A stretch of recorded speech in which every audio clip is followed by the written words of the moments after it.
Going live, and it says you're live. Excellent. Let me just pop that off. There we go. We are. Yeah, we're ready to go. We're back. Hello, everybody. Welcome to episode 6 of the game of Bards, Friends of Muzema. And of course, as usual, joining me are my co-host Beth and friends of the show Citro, Matt, Maxi, and Richard. And I, of course, am Alexa. Turn off the lights. God, I hope that works. I mean, I went and looked up like a list of the standard commands that Amazon Echoes have, and there's one of them here that like I feel like is not going to actually hit anyone because it's so bougie that like who would ever have their Echo hooked up to this who'd be listening to this show. But if there's like one person that we can screw over, Alexa, delete all my emails. I believe she cannot actually do that. And much like Siri used to be able to, and then like somebody realized that there was this joke where you would like walk into a crowded room and just announce to nobody in particular, Siri, delete all my emails, and now she's not allowed to do that. It's probably a good thing for that. Like, Yeah. Who thought of that function? Wow, I'm gonna have a verbal function that, honestly, like not you, Alexa, but fuck Alexa and Siri and Google. Why do you Home. think I do this joke? Like, I'm not just like, oh, I'm gonna just fuck with people who've got an Amazon Echo, like, randomly. Like, part of the reason why I even chose this name was, yes, it's very, very similar to my dead name, but also, like, fuck Amazon Echoes and everyone who has one. Absolutely beastly machines. I have. The feature is great, but people do it in the wrong way. Mm. To be honest, like I like listening to Trash Future to get angry. Those guys are diet bag left, and I don't like how much they talk about what's his face, Epstein. But like, also it's a very pure like line of just the things that are awful about technology in the future, and I'm just like, oh, this is cathartic that people other than me recognize how absolutely god awful all of this shit is. It's honestly really sad because the technology itself is cool. It's the It's the fact that it spies on you is bad. Well, yes, but also like currently speaking, there isn't a version of that technology that can be made not to spy on you, because like that degree of vocal comprehension can't actually be done on a device that small. It has to be like connected to the internet. So maybe in like 10 years or so we'll have ethical home assistants, but until then. Anyway, all of that is absolutely by the by. I'm going to check the. Okay, we have excellent connection. I've turned down the streaming like bitrate for video because we don't. It's just us. It's just us on Discord, folks. You don't need a high bitrate for this. Something that I have also done is I have turned off noise suppression for everything that isn't my own mic, because those were the options I had. And the reason for that is because we do want Peribot to play us music during this session, and turns out if you have noise suppression on, it cuts out all of the lower like notes in the music that she's playing. So anybody who has access to noise suppression powered by Crisp, I would ask that you turn it on. I don't think it should be too bad though. Like we worked out problems with that before we went live. Right, so yes. I don't know how this is going to go. If you remember last time, I actually wrote this down. When we left off, our heroes, the planeswalkers in service of Culver of Muzema were in a room full of boxes, 3 floors up the tower that once belonged to the alchemist Vigramos, being attacked by some sort of teleporting spider. They are going up the tower so that they can then immediately go down the wall of the tower through a secret passage down into the workshop of Vigramos, because they are looking for Sathram Vight and his evil assistants. And they have been shown the way by Mossman, Vigramos's old assistant. But before that, we see Tarkir, the high mountains of Tarkir. A very different Tarkir than once existed and now no longer has ever existed. This is a great plateau on top of a high mountain with various buildings constructed upon it. There is a great bell up on a plinth, and many bald-headed monks stride amongst the courtyards and gardens. And it is here that we find a rather familiar-looking young monk who is being looked down upon by 2 much older, exasperated-looking monks. And one of them says, "So, what is to be done with you, young Dujon?"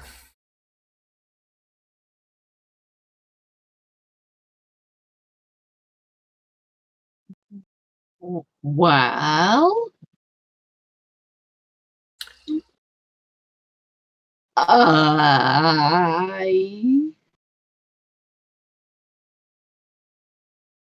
what am I in trouble for this time? The monk sighs and says, "I don't know. But it seems that you are always in trouble for something or other. You are such a boisterous young novice." The other monk nods silently and then says, "Was it stealing food? No, that was last week. Was it ringing the alarm bell while there was no alarm? No, that was 3 days ago. What was it this time?"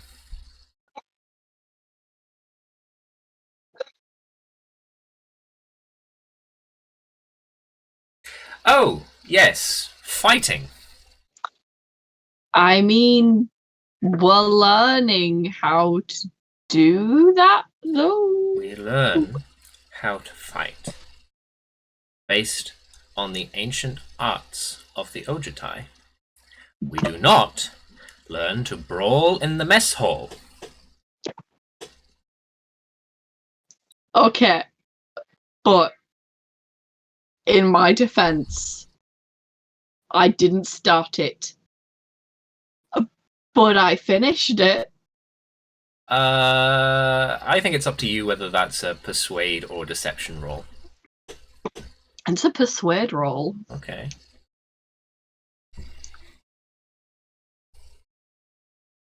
Although it's still +0 either way.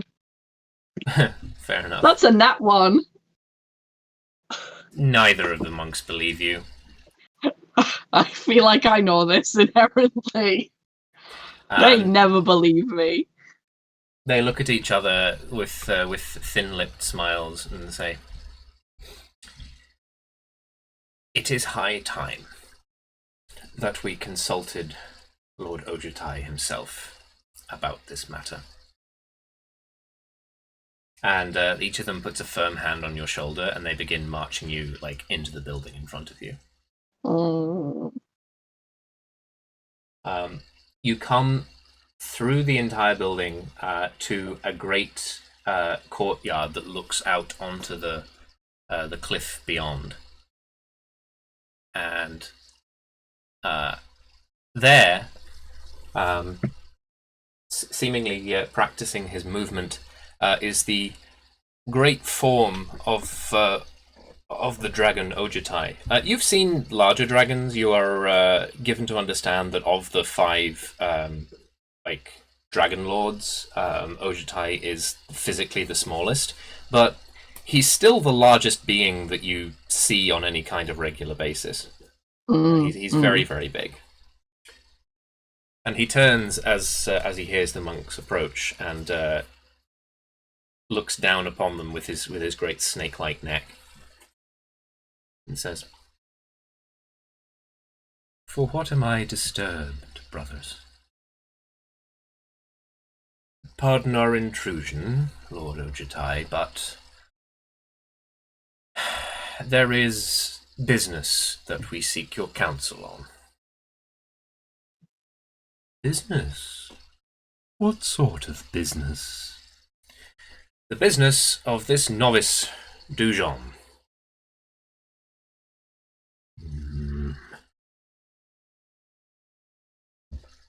Dujon gives a nervous little wave and a bow. Ojutai snakes down to look at you and says, "And what exactly is the problem with novice Dujon? He seems a perfectly physically fit, perhaps a little young and inexperienced, but nonetheless unremarkable specimen of a novice. What problems exactly do you have with him?" Well, my lord, Dujon was, if you remember the incident with the incorrectly run alarm bell, that was novice Dujon.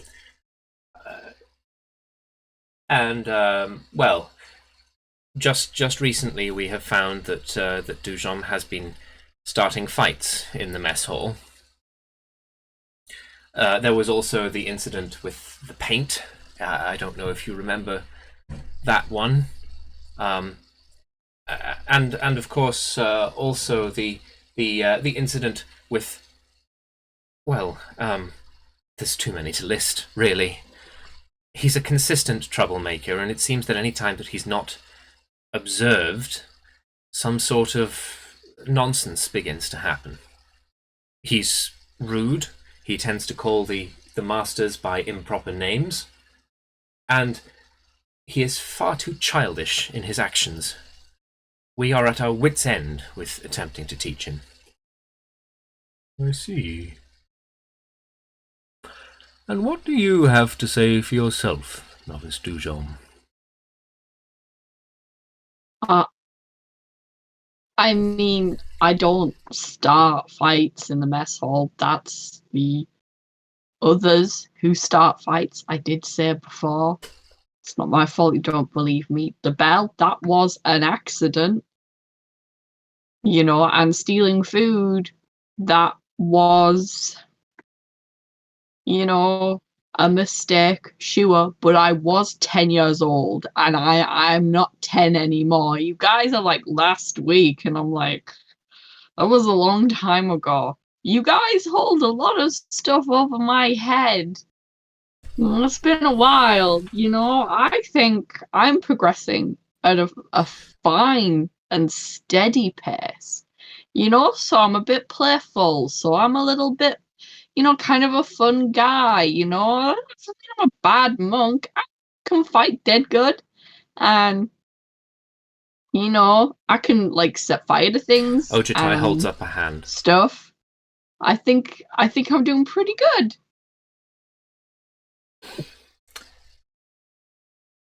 I see.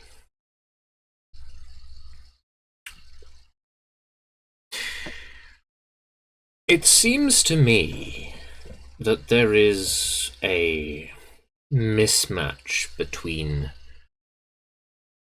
the general natural behavior of this novice and what is expected of him by the two of you, and presumably by the other masters.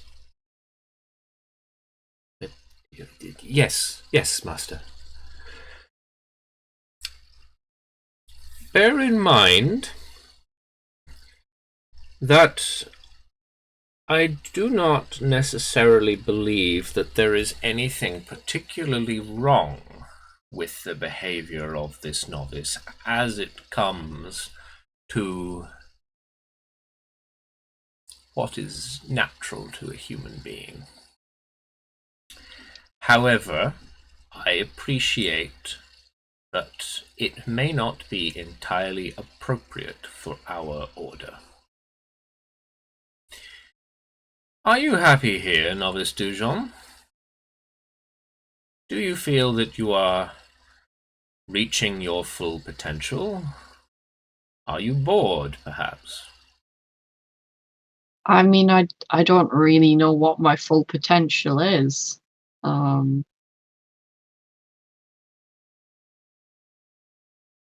um,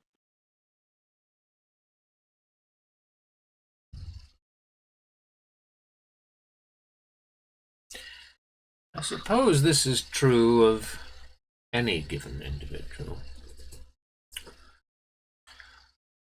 The problem that I think is most likely in this particular case, Novice Dujon, is that there is... how to explain this? There are, in the hearts of every living being, a balance of 5 measures.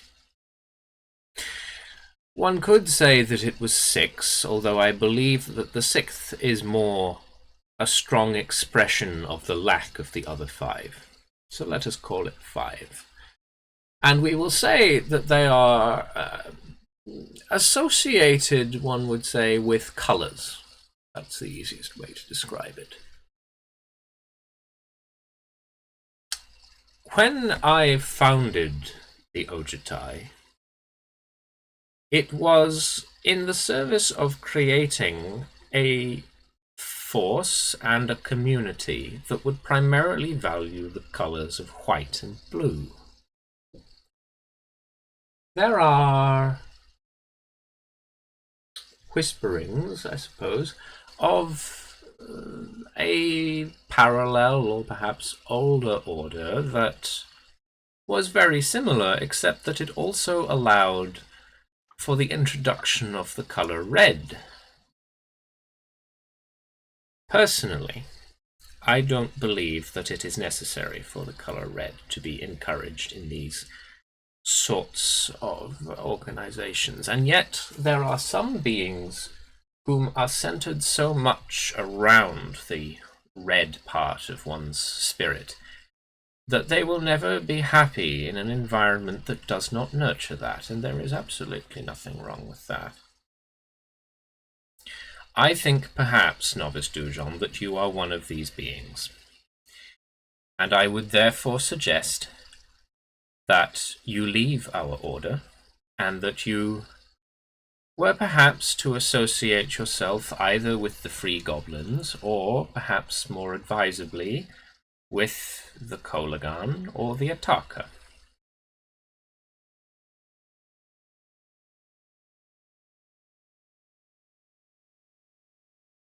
He looks at you expectantly.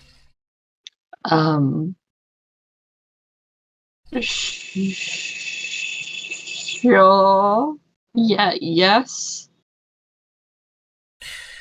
Ultimately, what you do next is your decision. It is, after all, the freedom of your spirit that we prize here within certain restrictions. And yet, what I do now may seem very harsh, Novice Dujon, especially given the explicit cases of your crimes, which I think are very minor indeed. But this pattern of behavior suggests to me that you will never be truly happy here, and that you need to forge your own path away from here. What it could be, I do not know, and I cannot speak to. That is a question that you must answer. But I have encouraged an individual who had a different problem, but one nonetheless incompatible with our teachings and ways to pursue a different path in the past, and she has gone on so to do. In all honesty, I believe that possibly a similar path might be the best thing for you, but unfortunately I do not control the means by which she was able to access it, so you must find what is right for your soul. I am sorry to say, Novice Dujon, but I do not think there is any further place to be had for you here. I expel you from the Ojutai Order.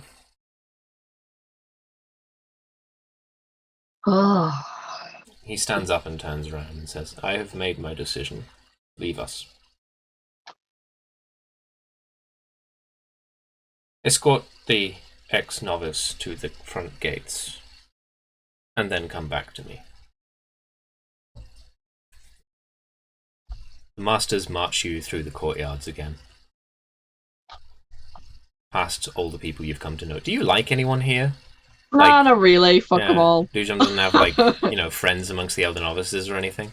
No, like, I think I maybe had, like, one friend who was, like, a novice, but, like, even they were a bit like, you need to calm down. And I was like, no.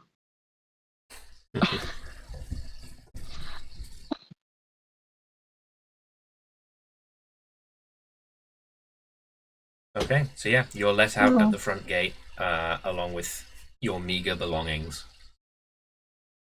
And it is closed to you, and you're just left on the mountain path.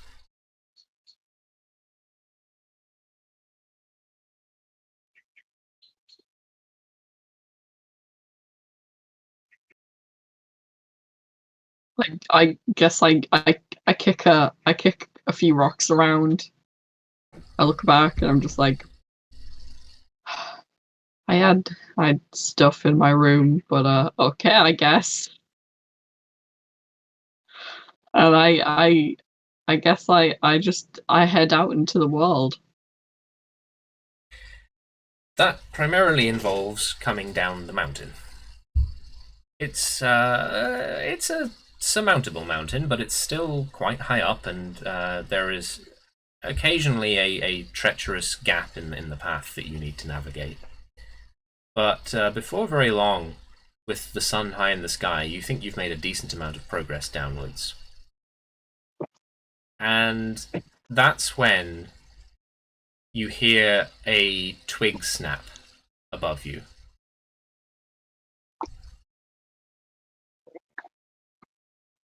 I look up. They are above you. You see an enormous, vaguely humanoid figure with a great horned crest extending off the back of its head, just clinging to the rocks, looking down at you hungrily.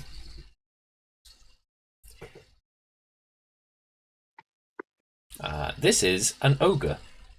Ah. And it just stares at you.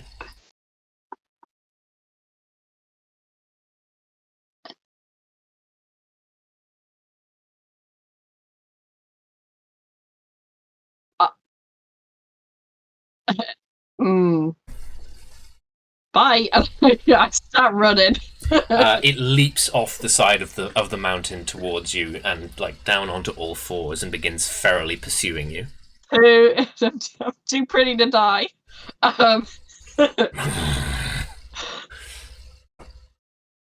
It's gaining on you. But if there's something above me, maybe like a tree branch or something like that I can jump up and grab to flip around on and then land behind and run back the other way, Sure, give me an acrobatics check. Oh, give me a kung fu monk check. That wasn't great. What'd you get? That's a 11. So you grab a branch directly above and ahead of you, and you swing around backwards, but unfortunately, You swing far too fast, and you don't stick the paws at the top, and so you end up just like flopping down onto the ogre's back. And the ogre roars and begins to attempt to twist. Do ogres have horns in this world? They do, but they're part of like these huge crests, so they'd be difficult to hold on to. They do have fur, though. Okay, I grab onto the fur then, and I start kicking it in its behind with my legs. All right. And start yelling, "Giddy up!" The ogre roars, attempts to twist around, and then as you start kicking it, it yelps in surprise and leaps directly off the side of the mountain. I jump off and try and grab back onto the mountain. That's another acrobatics check, I think.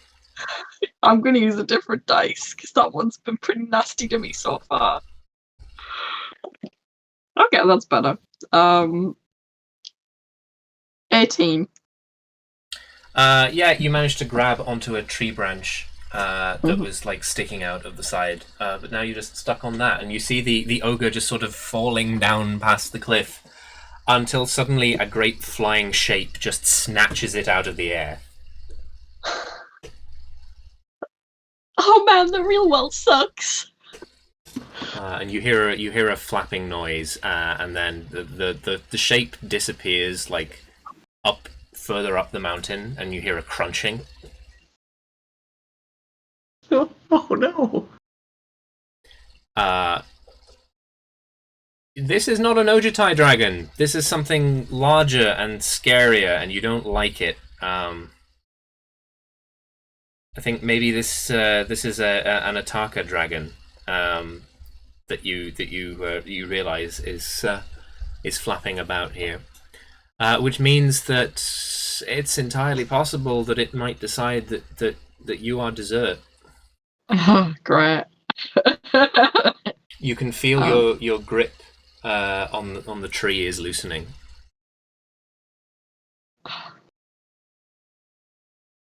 And in fact, the tree itself appears to be unable to completely take your weight and is beginning to subside.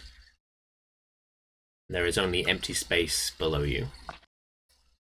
I'm going to try and grip onto the rocks and rock climb my way up.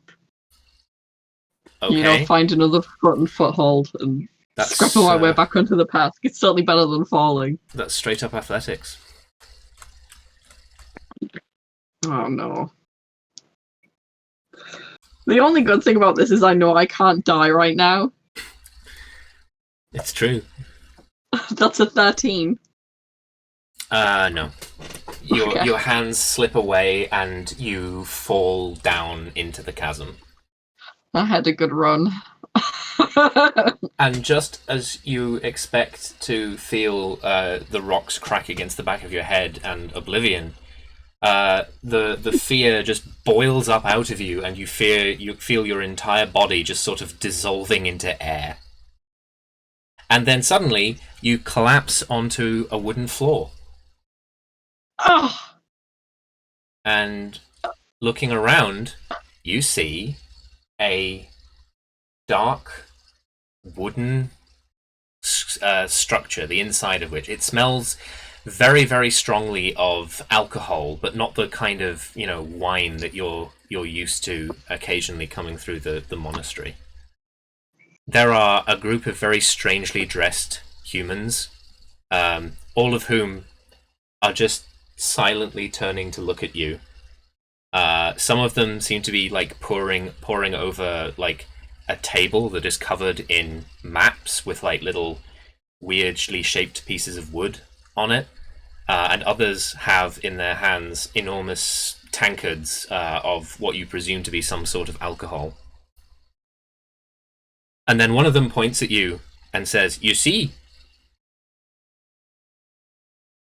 And another says, "Piss off!" And suddenly everybody is punching each other and fighting. You are grabbed by a group of boisterous men and pinned against a wall. Uh-huh. I did die, and this is heaven. I stop punching. Hey! And yeah, that's how Dujon gets in his first bar fight on the plane of Jacobia.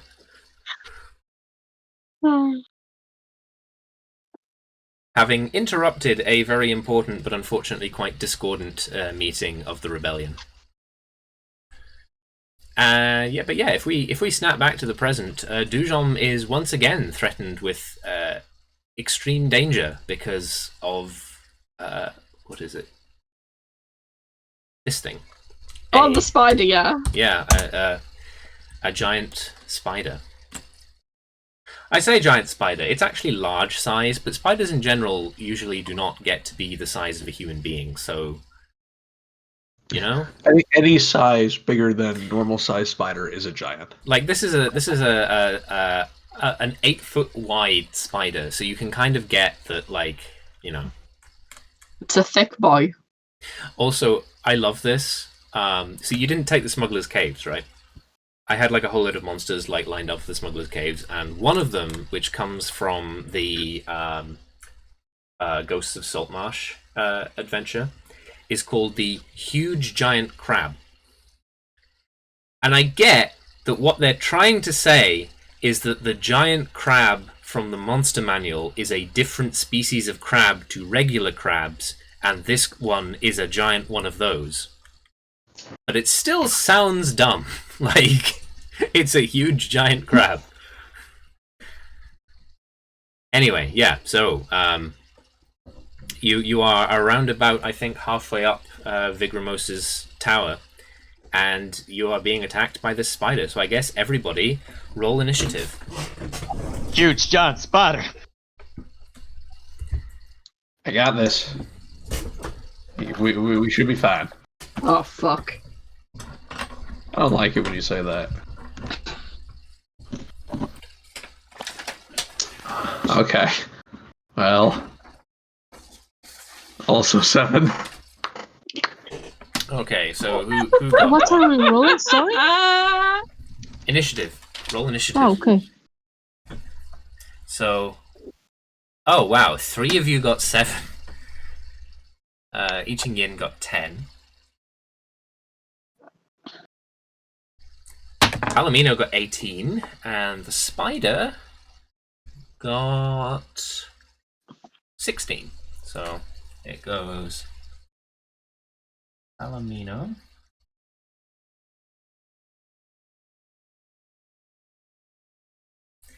And then finally, Solitude, Cassidy, and Dujon.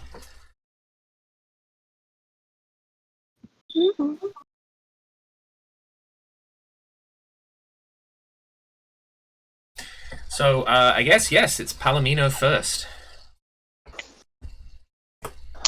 Well, Palomino is gonna charge the spider Okay, and bonk it in the head with his quarterstaff. sure. So, let me roll. Does a 19 hit? Yes, it does.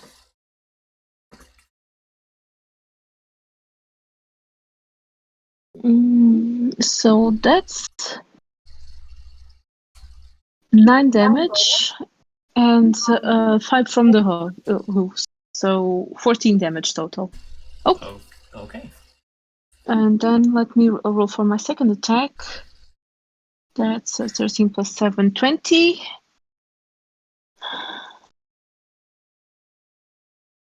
And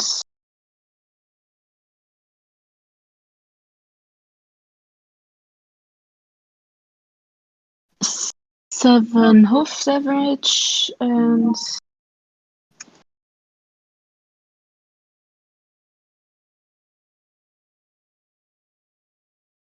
okay, 14 damage Okay. from the set. Okay, so 28 total. Okay. Hello? Yeah. So that's done. Now it's the spider's turn.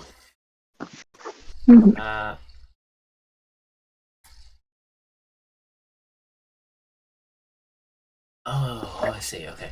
For a moment, I was like looking at the spider and it's like, it has an ability that makes it like that just gives a whole load of bonuses, and it's like, why would it not just use this ability all the time? But there is actually a downside. But in any case, it is going to it disappears. Oh. Just straight in front of you. It vaporizes into the air. And then it is going to does a 13 hit Palomino? No. Okay.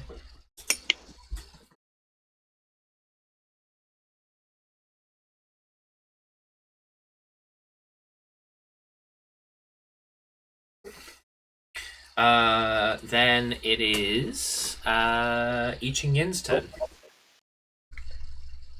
I will. I'm gonna cast Eldritch Blast on it. Okay.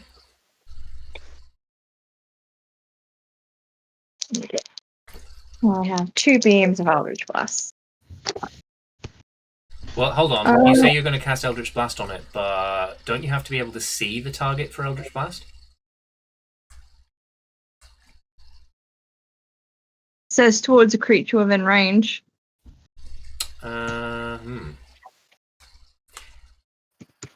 Yeah, I feel like you can't know where it is, which means that you can't cast Eldritch Blast. You might be able to cast at a disadvantage. Isn't that how invisibility works? Let me check. Because invisibility is a condition, which means that it should be in the player's handbook. Invisible. An invisible creature is impossible to see without the aid of magic or a special sense. For the purpose of hiding, the creature is heavily obscured. The creature's location can be detected by any noise it makes or any tracks it leaves. Attack rolls against it have disadvantage, and its attack rolls have advantage. So yes, all right, you have disadvantage. You have disadvantage on the attack because you can't see where it is. Okay. First attack then to hit is a 19. Okay, that hits. Now I roll with disadvantage. 12 for the next one. 12 does not hit.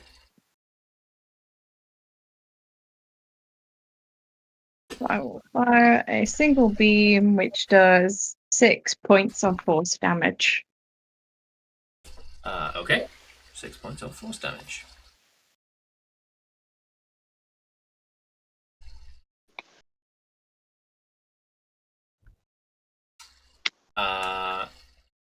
Next up then is Sol, Cass, and Dujon. So decide amongst yourselves who's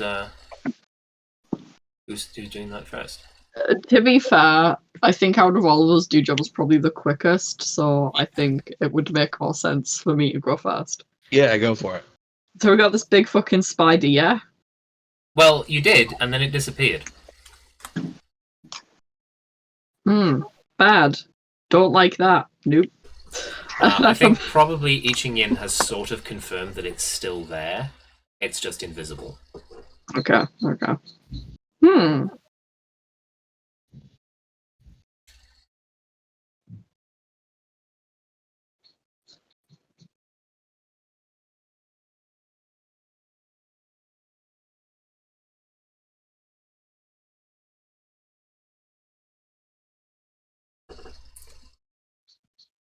What you going to do, Beth?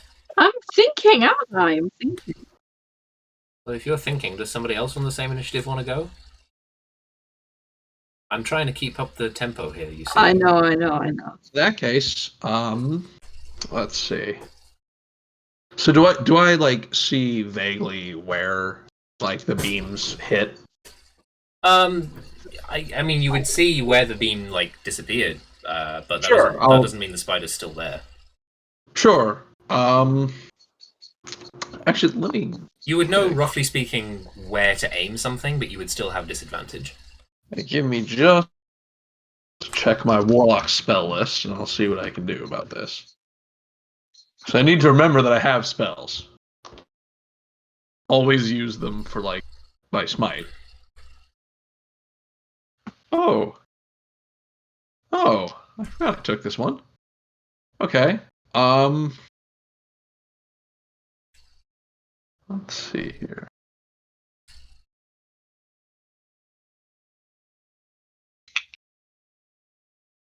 Okay. Awesome. I will cast as a very thematic spell for Cassie to cast. He will cast Cloud of Daggers on like the area that he saw it. They saw the beam disappearing. Okay. That has disadvantage if it involves an attack roll. It does not. It looks like. It takes 44. Like just a creature takes 44 slashing damage when it enters the spell area for the first time or starts its turn. Let me see. And I just pop it on an area. Cloud of Daggers. You fill the air. Okay. Fair enough. You can fill an area with daggers.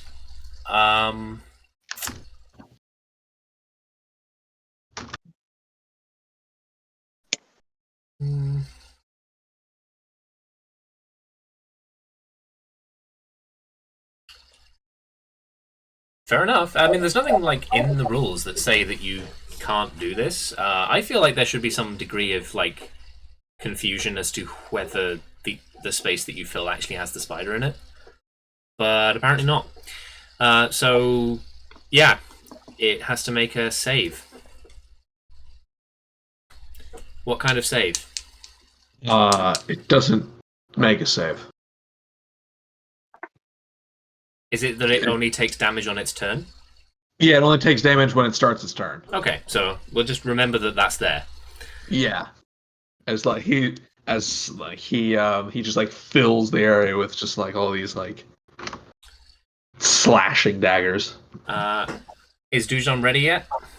Yeah, I think so. Okay, what So do you do? I know, and I am aware that apparently my moves are named differently in the player's handbook. So I would like to use the liquid tendrils, which I think is called something else in the player's handbook. But the idea is more that I want to sort of summon this water in order to like coat the area with water. So that way I'll be able to see, you know, its movements in the water as opposed to anything else. This is called Shape the Flowing River. Yeah. So, as an action, you can spend 1 key point to choose an area of ice or water no larger than 30... Oh, wait, hang on. Is this different? No, this is Water Whip, maybe? What does it actually do? Sorry, what monk class is this? I might have an easy way of doing it. The problem the elemental one. it's the Way of the Four Elements. The problem that Beth is having is that the Way of the Four Elements monk is not in the 5th edition SRD, which means that like if you aren't associated with Wizards of the Coast, you can't legally use it, which means that the way that this app have got around that problem is by making everything have a different name. Yeah. So you can use a bonus action to force a creature within 30 feet to make a dex save or take 3d10 bludgeoning damage and either be knocked prone or pulled 25 feet. So it's like that's Water Whip. That's not Shape. Yeah, a Water Whip, yeah.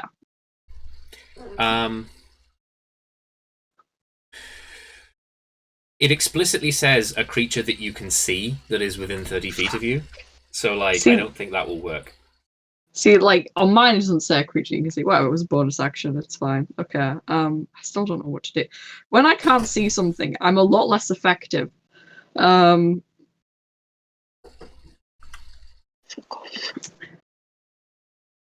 know what, I'm just gonna see if I can... I'm just gonna whip up my quarterstaff and see if I can find it and it, like, hit it, basically. Alright, sure. You can just make an attack roll against it with disadvantage. Yeah, okay. Although that's 2 attack rolls, so I rolled 4 times. This should be fun. Okay, disadvantage. Oh, that was the same. Okay. Does a 12 hit? No. Okay, next attack. Okay, well then that doesn't hit then. Okay, I'm flailing about in the thing. I think I'm going to back up as well closer to my friends because I don't want it to bite me. Because if I remember, I was sort of out in front.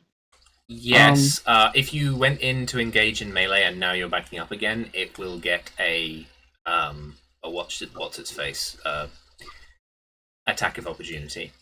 Okay, interesting. So that is an 11. That's not going to hit me. Okay. All of my cool abilities, all of my cool monk shit that I get to do only works when like things hit me. Well then, So, what about you, Cass? Cassidy. like, Matt? Oh. What do you mean? That was my Cloud of Daggers was my turn. Oh, right. I mean Solitude then. we're Yo, both Jacksons. we still have no idea where the thing is. Please. Solitude is in Nevada. Yeah, we don't know where it is. Okay. I will use my cunning action to bonus action hide myself. Okay. Quickly steal away behind something. There are plenty of boxes in this room. I think we established that last week, so you can probably hide yourself quite easily. As a revived rogue, when I use my cunning action, if I haven't used my sneak attack for the turn, I get to do that necrotic energy bolt thing. Okay. So can I attack with disadvantage with that? I don't see why not, unless the ability says you can't. Sweet.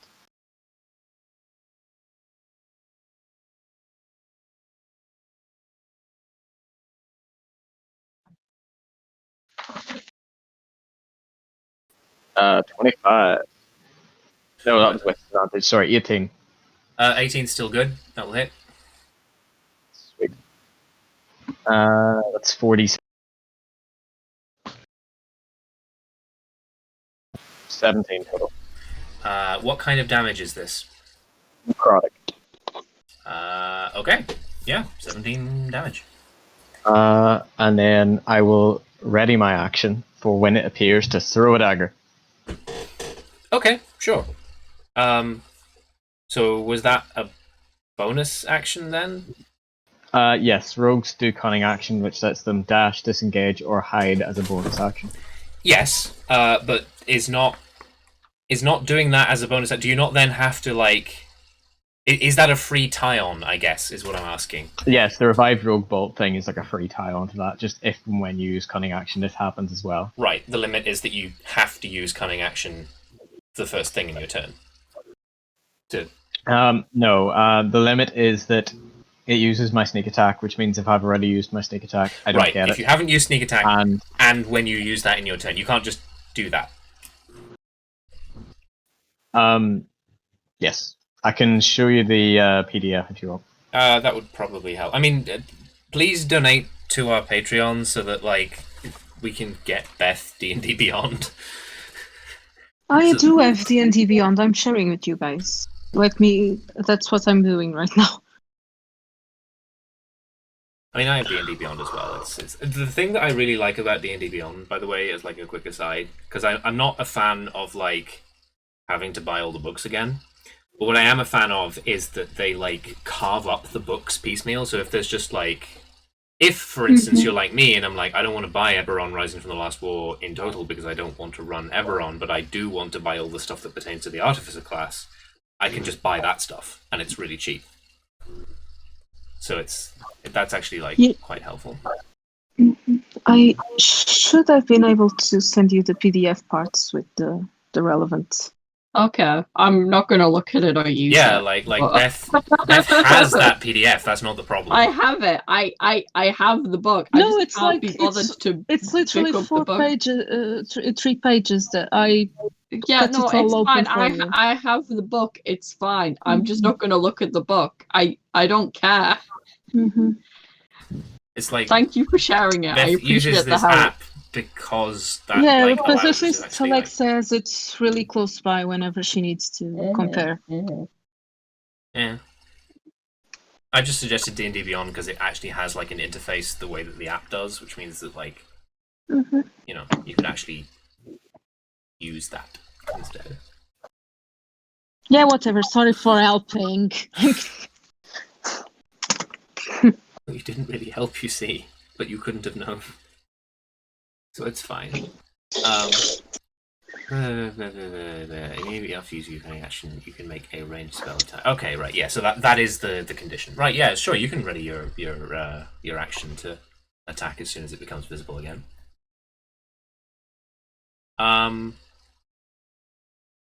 Yeah. So next up is Palomino again. Mm-hmm. So, is it still invisible? Yes. Yes, it is. Mm-hmm. Well, what do I have that I might enjoy using for this?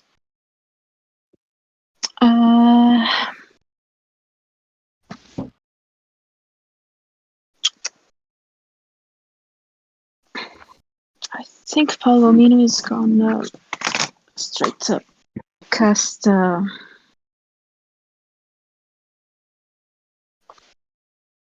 Shocking Grasp on it. Try to grab it like a water hero. Okay.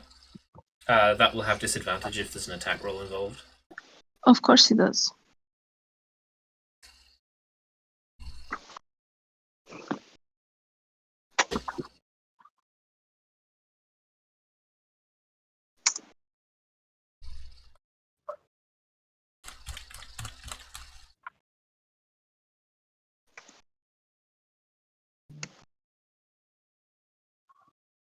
Sorry for the great television, but I'm begging you all to please have your actions ready Mhm. when it comes to be your turn. I Yeah, don't know. well, It's hard to sorry, think I what you was do, and doing another sometimes thing. you want. Sometimes you want to do something, and then by the time your turn rolls around, the situation has changed. You know, oh, have your actions ready. That's not real fucking D&D. Real D&D is watching your friends, you know, Flail. struggle to make a decision for 5 minutes. You know, this Yeah, is but why it's not fucking good TV. That's well. this is all fucking fake TV. Because if it were real D&D, then I would have let you all kill I yourselves by rolled a splitting 21. up. A 21 will hit. Yeah. Oh shit, sorry. I rolled only an 11. Oh, that won't hit. Then. 19. I 19. Well, Sorry. 19. You're taking me Still? on an emotional roller coaster here, Citro. Yeah. A I 19 forgot I will had hit. disadvantage. I'm sorry. 19. So that's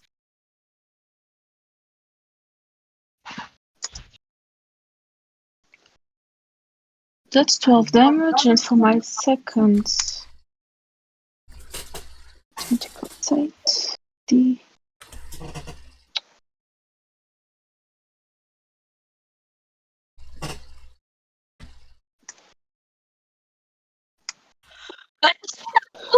Sorry. 16.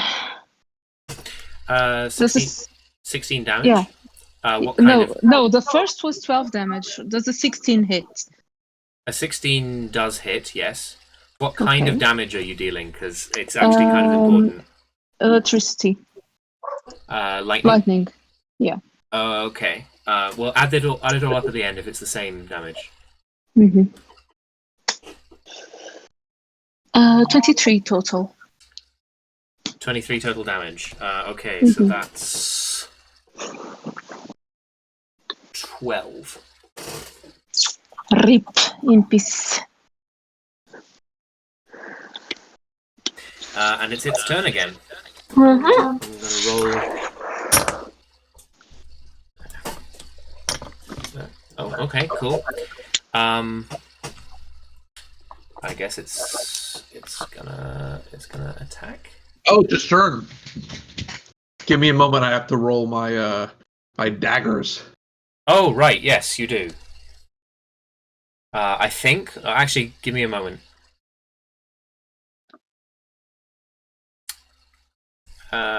Oh, this is so confusing and complicated. Because it feels like there's ways that this should interact with stuff like Cloud of Daggers. Yeah.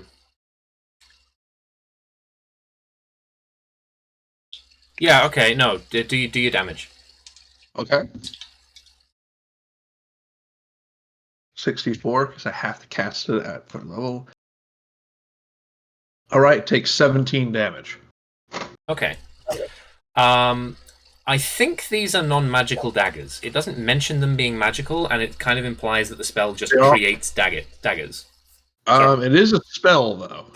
Yeah. It is, but like the spell itself doesn't make any mention of these being magical daggers, and it also doesn't mention them going away at the end of the duration. It doesn't. I kind of feel It like it lasts just up to a creates daggers.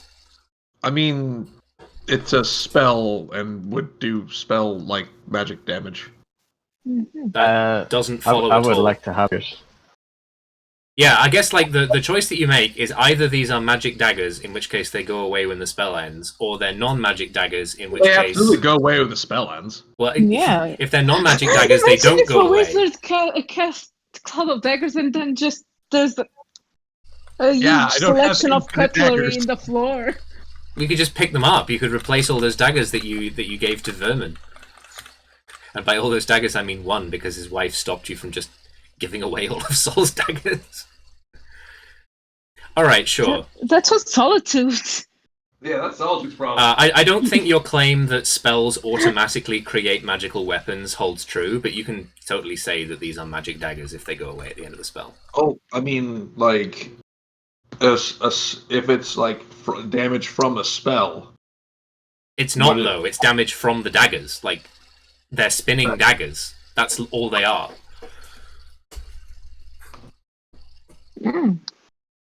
Like, the spell itself is not dealing damage. It's just the daggers. Because they're daggers and they're spinning, you see. Beep, beep, beep, beep. Beep. This does actually matter, I promise you. But alright, it's magic. They're magical daggers, because they're going to go away when the spell ends. Which, I will point out, the spell also does not mention happening. So, rules as written, you can just create a fuck ton of daggers that fall to the ground and stop spinning when you finish. I mean, it doesn't say they last. No, but like that's not the default. When a spell creates stuff, it mentions if it goes away later. This is just daggers. Huh. But you've made your decision, so they're magic daggers and they go away when the spell ends. Yes, I'm fine with that. Okay. That's what I thought they would do. Roll 4d4. I have to roll 64.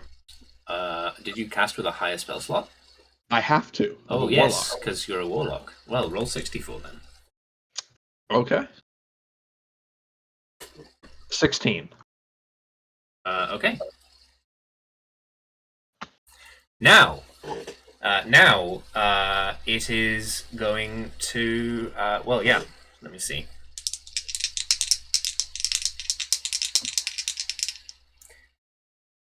I need a place to roll these, but they're not just going to like instantly jut up against something. Make a little space here. Cassidy, does a 25 hit you?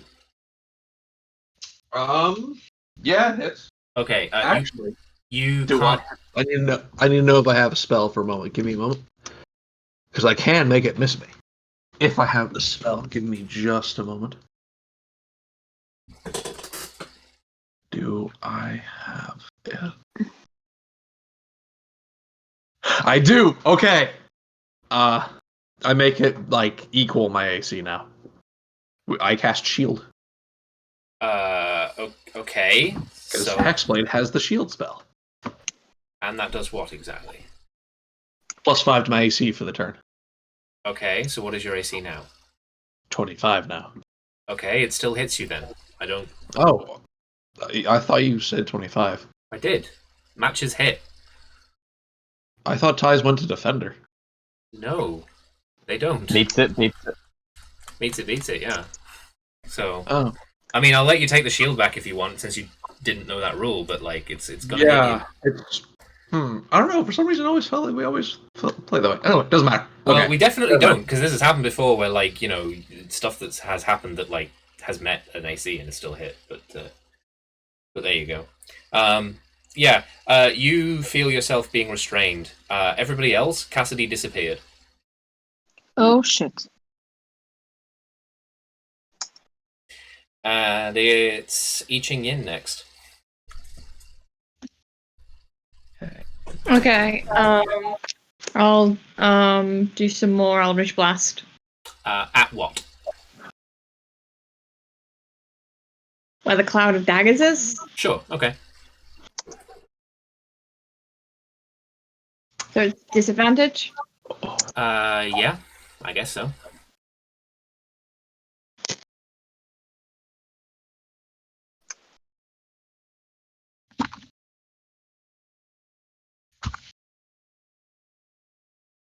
Uh, 17. In theory, that would hit.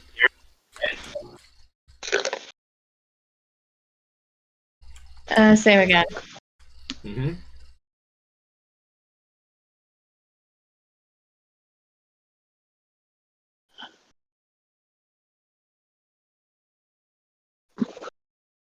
Well, if it's there, it takes 13 points of force damage. Well done. Your beams just shoot straight through the cloud of daggers into the wall. Okay. Sol, Cass, and Dujon. So, quick question, Alexa. Can I get a... can I see it now?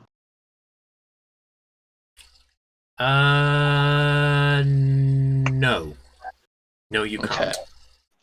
Area of effect spell it is.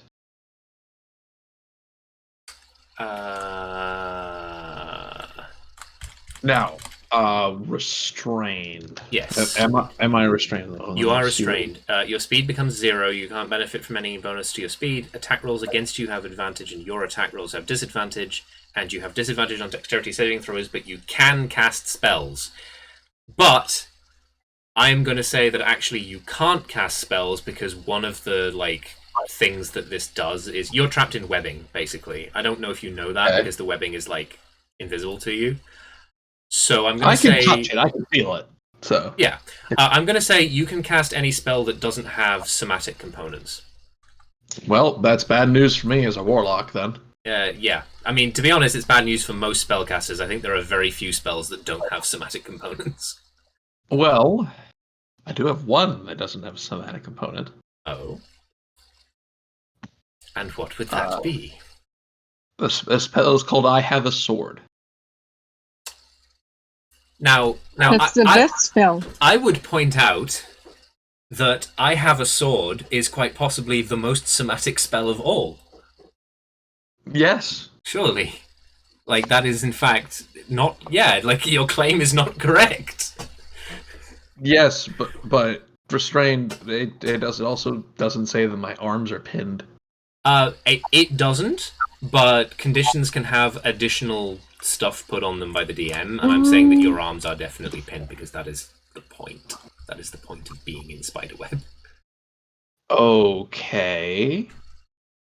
In that case, I cast Bonfire of the Damned. Does that have somatic components? I don't know. You tell me. I'm going to say no, because I totally forgot that is in fact your signature spell, so let me put it up on screen. Alex, put my signature spell on screen. I'm not going to put yours on screen. You have to you have to cast it to get on screen. I just can't do a math impression that well. Fair enough. So, your signature spell is Bonfire of the Damned, which takes 1 action.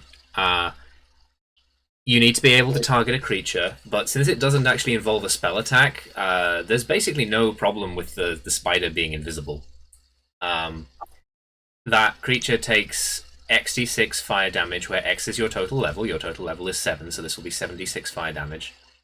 And you don't meet the miracle requirement, unfortunately. I'm going to say, because this is your signature spell, you do not have to know where the spider is. You can just do this. Yeah, because, God, that miracle thing is really good. Yeah. It's like, I've crit. You have chosen death. Yeah. Well then, roll 76. Alrighty, that is a total of 33 fire damage. Okay. While it is invisible, the spider has resistance to fire damage, so it will actually be 16 fire damage. But I think it is still going to be ignited sufficiently that everybody can tell where it is briefly. They know that it's moved around to be behind everybody. So you helped. Neat. Go for it. That'll be my turn. It's Sol and Dujon still.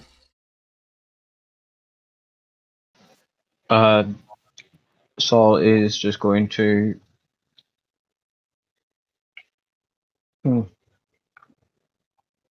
I would like to bonus action dash, which will activate my necrotic beam. Okay, where are you dashing to? I suppose actually, technically the way dash works, you don't actually have to dash anywhere. I'm going to. You can just be like, gotta go fast, and then you meet the condition. That's 20, not that. Okay, that'll hit.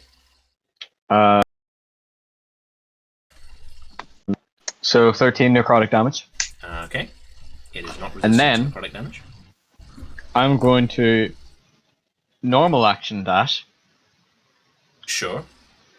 I will have tripled movement, and I will use all of that movement speed to run around about where I think it might be, because I have a theory that it's still there. It's just invisible, and if I can fucking hit it physically, I can like grab onto it and be like, "Found it, got it, aim here." I mean, you know where it is because somebody just set it on fire.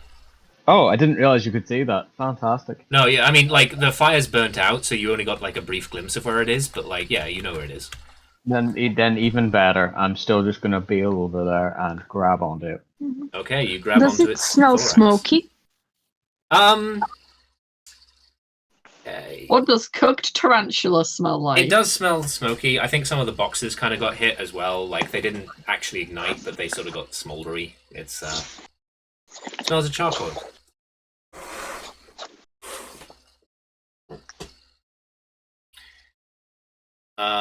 So what about Dujon? So I can see where he is. You can't anymore, but you can see now that Solitude is hanging onto the back of it, so you feel like if you just aim at Solitude, you will hit the spider first. Okay, cool.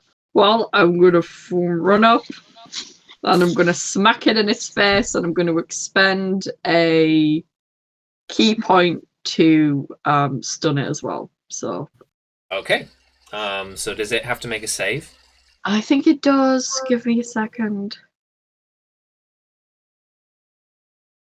Where are you, you bastard?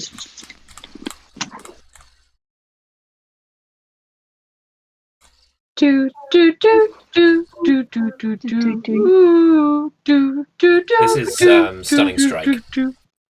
Yeah, Stunning Strike. I can't fucking find it. Where is it? On my character sheet. Stunning Strike, where are you? I can't fucking read anymore. Starting at 5th level, you can interfere with the flow of ki in an opponent's body. When you hit another creature with a melee weapon attack, you can spend a key point to attempt a Stunning Strike. You do... Okay, here's the thing. Yeah. What was your roll to hit? Let's find out. Because you don't have to make this decision until you know that you've hit. Yeah. Because otherwise you're spending So ki for I no got reason. a 13. That will not hit. So Okay, well, I attack twice, so let's have another go. Okay. Okay, that was a bit better. That's a 16. Okay, that hits. So you might want to Okay, spend your ki now. Stunning Strike. You still get to roll your damage. Okay, yeah. So roll that, and it's a Constitution saving throw, so I'll have the spider make that.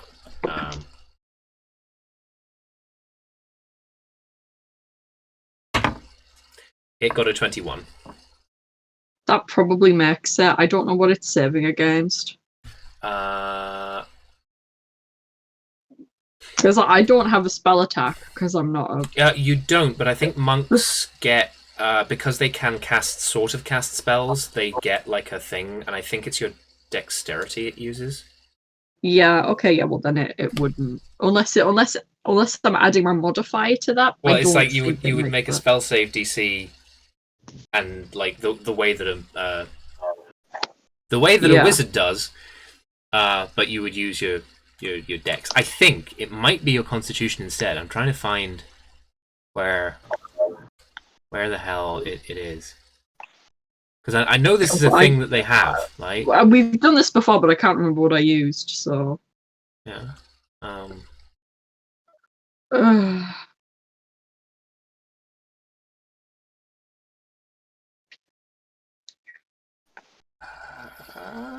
I'm sure this is an ability that monks have somewhere. That's like. All right, Stunning Fist. Here we go. The DC is Stunning Strike. It just says a Constitution saving throw, but I'm like, no, they have a thing. Here it is, key. Right, some of your key features require your target to make a saving throw to resist the feature's effects. The saving throw DC is 8 plus your proficiency bonus plus your wisdom modifier. okay. Plus your proficiency bonus. My proficiency in. No, just your proficiency bonus. You are making a key save DC that you just have. Your proficiency bonus right now is +3. Right. And your wisdom modifier is whatever your wisdom bonus is. +4, so That would be 7. 15.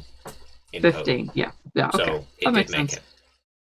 You know what? On my spell, because I don't have any spells, I'm going to put my spell save DC as like a 15 here. Please do, because it's basically the same Yeah. thing. It would definitely Yeah. apply to all of your like spell-like abilities that you get from being an elemental monk, so it's probably a good idea. A little annoying. Anyway, that was also max damage on my fist, so that's Nice. That's 9 damage, just And- crunching right against its face. And your fists count as magic weapons, don't they? They are magic weapons, yeah. Excellent. So Yeah, the magic hands. Yeah. I got the magic touch. it's Palomino's turn. Go, our sweet horse boy. Yeah, I think since I saw the glimpse of where the fuck the creature was. You know where it is because Solitude's hanging onto the back of it. Nice. So I guess I'm gonna. I You was still- about to charge, but would I hurt Solitude with that? No. You know that Solitude is hanging onto the back of it, so you think that if you charge at Solitude, you will hit the spider first. But because you don't know exactly where like all of the spider's legs and stuff are, you still have disadvantage. Yeah, I think I'll. I mean, I'm lower, so I assume that I'd be able to. If you're what? Sorry. If I am lower than than where Solitude is, I would hit it. You're cutting out real bad. Also, Solitude is hanging onto the back of the spider. The spider Yes! the spider is facing you. There is no physically possible way for you to hit Solitude. Okay, that's what I was worrying about. Thank you for reassuring. If it helps, Solitude would not care if you accidentally hit Solitude. Yeah, but Palomino is a horse. Yeah, you don't want to get run Sweet over by a horse horse. boy. Is there ever a world where Solitude would believe sweet horse boy would hit him on purpose? He'd be like, good job, you unexpectedly hit him through me. He never saw it coming. Okay. So I rolled a 21 to hit with my to hit him on the side with my quarter staff. So 21 will hit. Disadvantage. So that's 8 damage from bludgeon. Okay, yeah, you just smash sideways, and the spider just materializes out of the air as you throw it against the wall, and it curls up and And 7 damage from the hooks. I mean, nobody cares. It's dead. Okay. It curls up and like puts its legs inside, and yeah, okay. It would be the spider's turn, but spider's dead. It's Iching Yin's turn, although the only like reason that you're still in combat is because Cassidy is still restrained and invisible.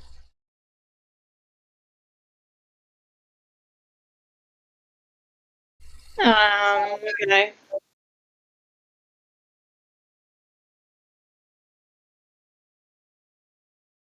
I'll just hold my turn. Okay. Soul, Cass, and Dujon. Can I make like a strength check to get out of it?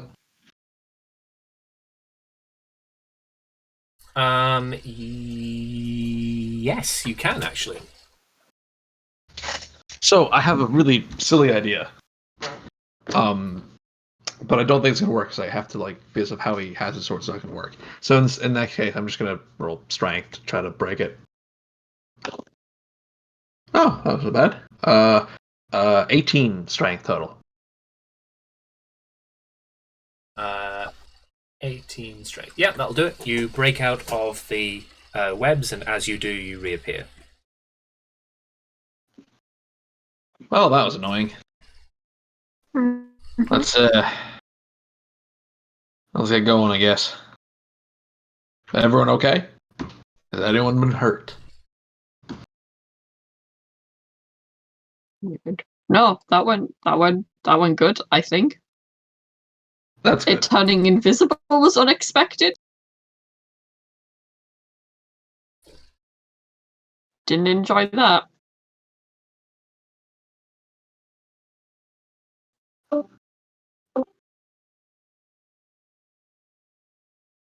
Hello? Hola. Oh. Phew. All right, yeah. So that appears to be all there is in this floor.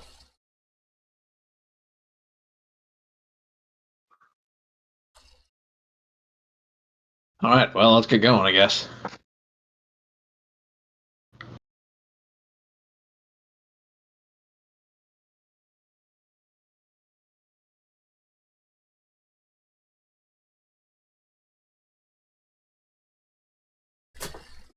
Okay.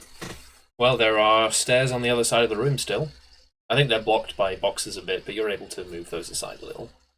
Sure. And you proceed upwards.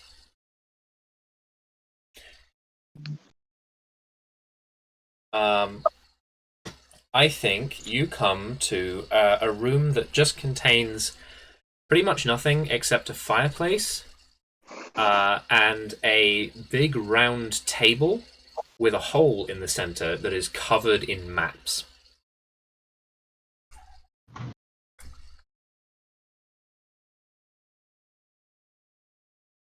Oh, and also there is a mirror in the corner of the room,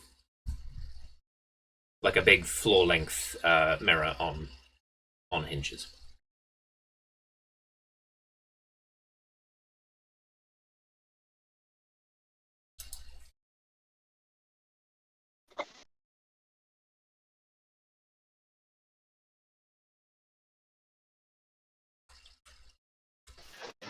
I'm gonna put money on that mirror being magic. All right. Let's see. I mean, it's the same place as everyone else around here, so why not? Let's just see if we can avoid the mirror, I suppose, for now, until we find out what's thinking. Is there any? Are there any other? Is there any other places? How do you mean? Like, is there a hallway out, or? I mean, there's stairs up as well as stairs down. Okay. But All right. beyond that, it's just the fireplace, the mirror, and the table covered in maps. I will take a moment and use my hunter's sense and see if any humanoid creatures are within 5 miles of me. Okay. Mostly, I want to see if our quarry are nearby. Do you get to know how many? I do get to know how many. And it's humanoid creatures. Specifically humanoid, because that's my favorite enemy. Okay.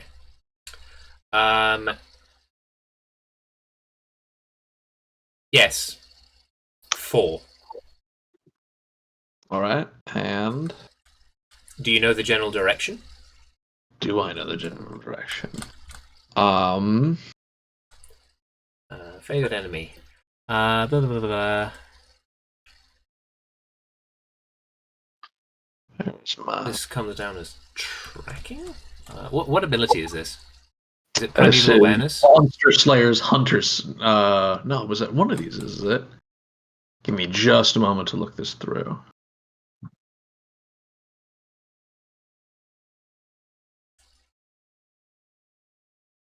Okay, it's Primeval Awareness. Okay. I can attune my senses to determine whether my enemy is nearby. 1 interrupts minute in concentration. Oh, it doesn't have to be your favorite enemy. You can just pick a type. It says determine if any of your favorite enemies lurk by. I mean, the PHB straight up doesn't say that.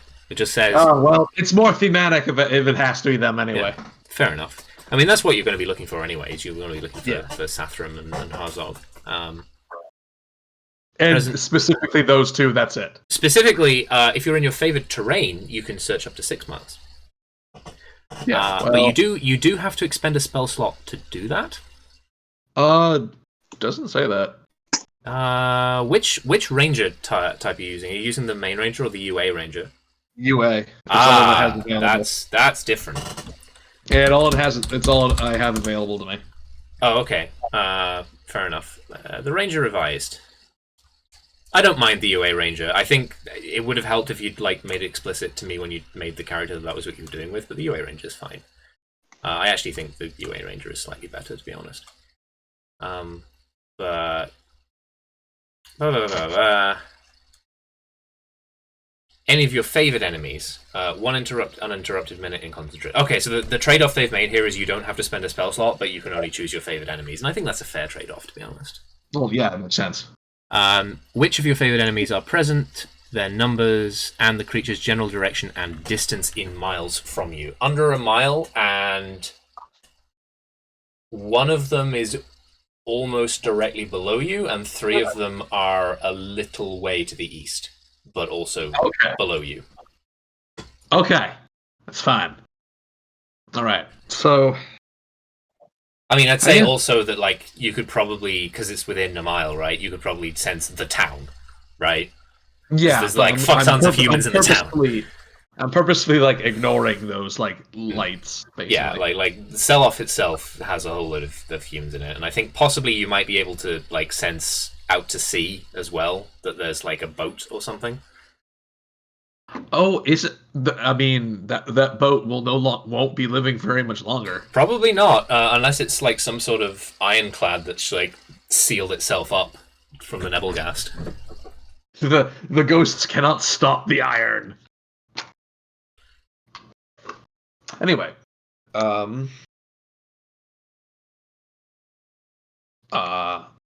honestly, I don't. Cassie just kind of looks at the rest of it. He's like, I don't really know there's much value here in this room. I think we should probably keep going if we can.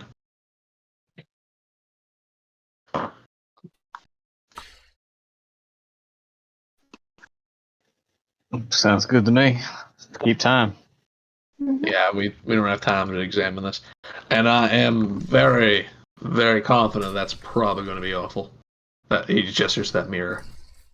Well, what if...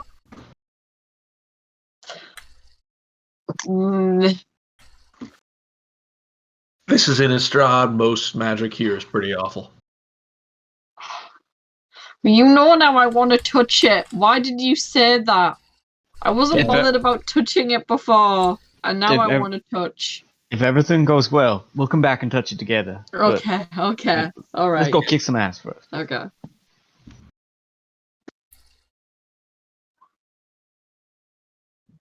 Okay, so what now then? We'll head up the stairs. Yep, you head up the stairs and you reach the top of Vigramos' tower. And this is a library. It's just books from floor to ceiling with a little space for how the tower tapers at the top.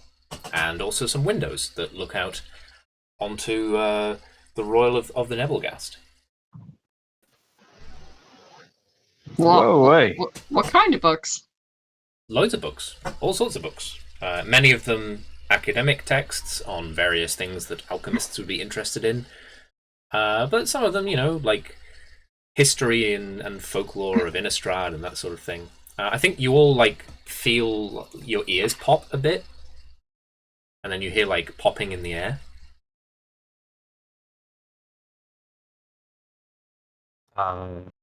Meanwhile, Cassidy is currently getting out a flask of cheap gut rot and is soaking a rag in lamp oil. Any books Culver would like? Roll investigation. Ooh. Oh, that was a good one. Everything's coming up Millhouse. 19. You find a complete and extended annotated history of Innistrad. Ooh. By Vigramos, the electro-alchemist Vigramos. I take this and I put it in my pack. Okay. It's a present for Culver. You hear on the air. You hear.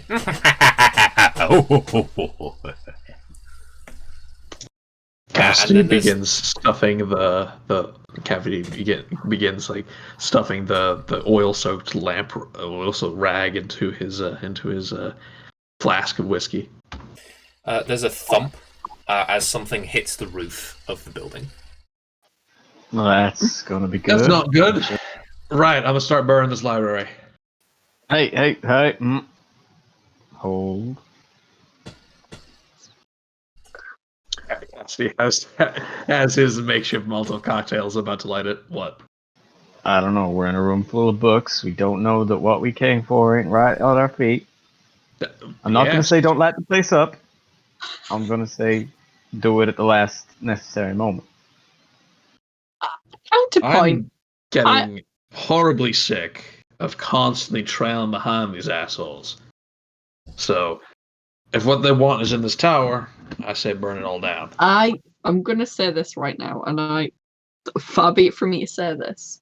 How about you hang back? You just hang back a bit, just stay here. And, me and Sol will go ahead and see if they're, hanging out, see what they want. And, let's not set a library, possibly full of invaluable antique books on fire, with ourselves inside the antique book fire. And let's just consider our options. Because it's been a week since the last session, and I feel like people who are binging the series will otherwise absolutely roast you, Matt, I would point out that what you are looking for is not in this tower.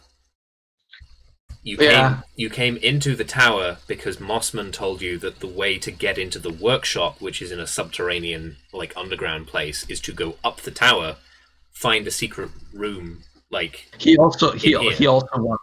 I mean, he's also his mind is that he's gonna use this as kind of like a fire trap. You're just destroying it for no reason. You're just blocking our way out. We don't need a way out. Yes, we did. Well, other people. Yep. There are people in You're a the planeswalker. Yeah. Why cause wanton, pointless destruction? Let's just go to the workshop. Super quick, looking around me for anything that stands out, perception or investigation. To look for, oh hey, that skull has a button hidden in its eye hole. That book is clearly a secret entrance to the bookcase behind it. Yeah, I'm also gonna look. Okay. There's a big neon sign that says secret lab. You can roll perception or investigation depending on how you look. So just pick which one you're best at and do that. I'm What do going to you say want? that since Cassidy is holding a flaming bottle, I'm going to take a quick look, without moving around. I'm just going to whip my head I'll do around. investigation then. Okay. 17 perception. 20 investigation. Okay. Oh. I think the two of you work together. Iching Yin figures out from the shape of the room where the secret room must be. Like, as in, obviously it's not going to be where the windows are, because, you know, there's windows. So it's... Because you know that the secret room is on, like, the outside of the circle. And then from there, Solitude looks for books that look like they don't quite fit. Look for one that says, like, secret passage on it. It doesn't even say anything like that. It's just the title is upside down and utter gibberish. So you pull it out, and suddenly the entire bookcase slides into the wall and sideways and reveals a staircase that spirals down in the opposite direction. Don't know, don't care what's laughing on the roof. Let's go. I think as you're leaving through the window, probably Dujom sees this weird, stitched-together, two-headed humanoid being flying on wings of electricity just leap off the top of the roof and begin flapping about. That sounds like an Innistrad problem. Yeah, you're not supposed to fight that. I just remembered that that is a thing that is in Sell-Off, and some magic nerd would complain if I didn't put it in. Oh, everyone loves Crom, though. Yeah, Crom's great. I love that, like, Ludovic doesn't live in Sell-Off. He just decided that Crom was their problem now. And they're like, cool. The greatest thing is that it's blue-red. Yeah. Makes no sense. Dujam nods like he understands, but he doesn't because he's not into Magic the Gathering lore and is just here to have fun with his friends. To be honest, even people who are into Magic the Gathering lore would be forgiven for not knowing about Crom because he's a Commander 2016 card. He doesn't appear in like any normal set. Yeah. He's just like a horrid flying zombie thing. Like he's just a horrid, wretched being, and we love him for it. Ludovic just does stuff. Yeah. I love that he got a card as well. He was just like, okay, I'm gonna do evil shit. He is the quintessential mad scientist for Innistrad. That's fun. He does lots of Frankenstein nonsense. But yeah, you found the downward spiraling staircase. All right. Well, let's get going, I guess. I'll save this for later. So the staircase spirals down. There aren't any rooms on the way down because it just sort of runs around the outside of the tower. It's sort of sandwiched in between the outer wall and the inner wall. And very quickly, you find the sounds of the wind outside become muffled as you spiral your way down underground. Until eventually, you come out in a circular room that looks to be a dungeon. It's sort of round, it's cobblestoned, it has a gate, like a portcullis in it, and a bunch of skeletons in various states of dress sitting around. That's interesting. One of the skeletons is dressed in robes and carrying a lamp, which still seems to glow with an unearthly light.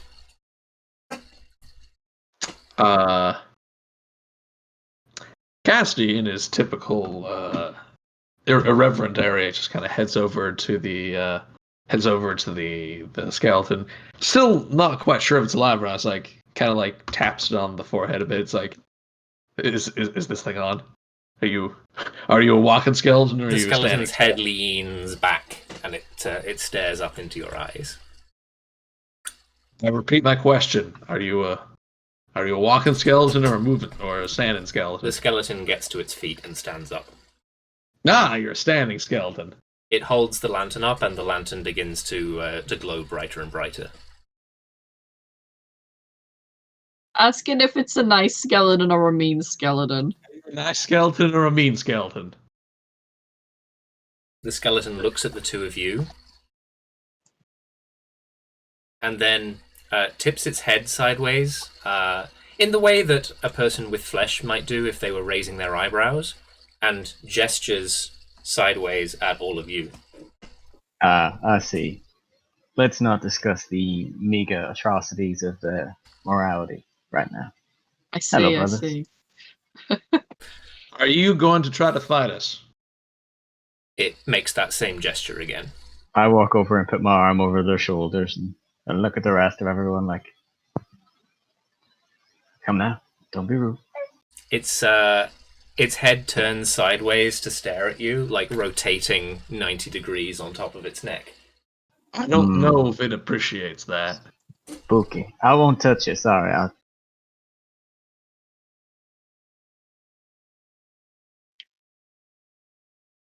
It looks at all of you questioningly. Right. So,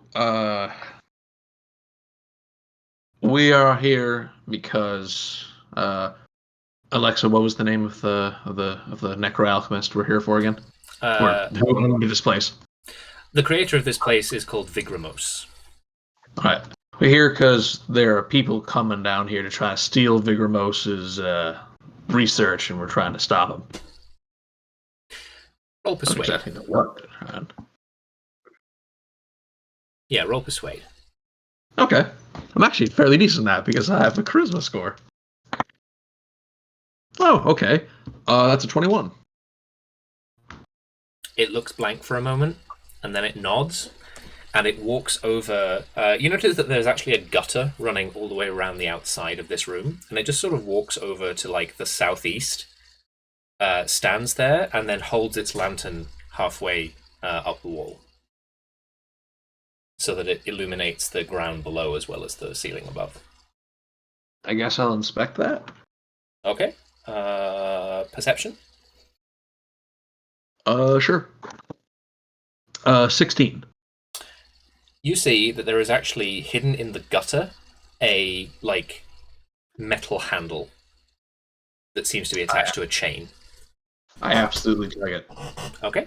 You pull it, and you hear a grinding noise as the portcullis to the north of the room just opens up.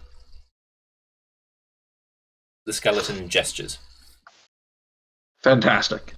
Thank you for your contribution. We will, It sits down, Really? and its lantern begins to dim again. Have a nice day, dude. we will, Dude. head on in. What a nice pair of fellows. Yeah. Well, yeah. What a friendly person. Yeah. Where I come from, that's pretty normal. Yeah, I remember. I liked him. He was good.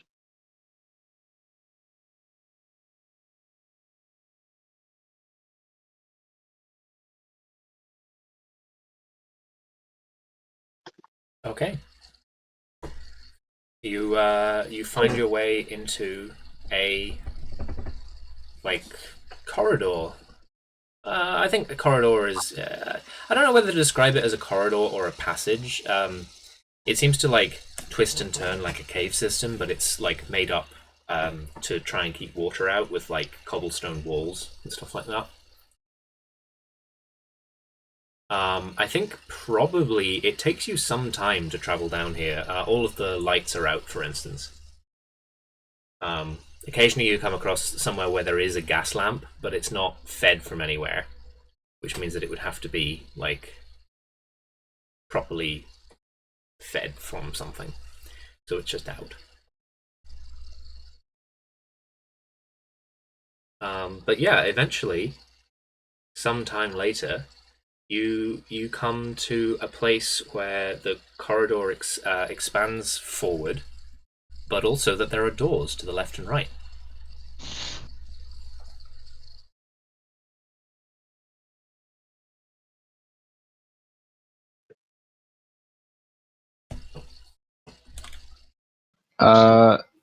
I heard you come to a bit with the corridors, doors to the left and Yeah, okay, sorry. The corridor extends forward, but there are also doors to the left and right.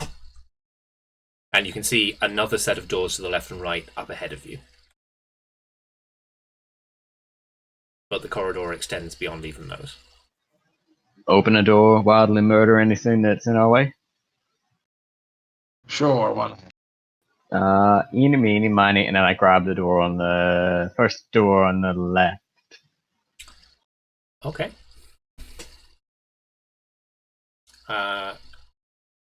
You open the door, and there is nothing in here. Just some dusty tables with equipment on them. Room full of mimics, let's not go in there. Yeah, fuck that. I ain't no fool. And the room behind me, I will check that door for traps. Okay. Do that then, I guess. Roll investigate.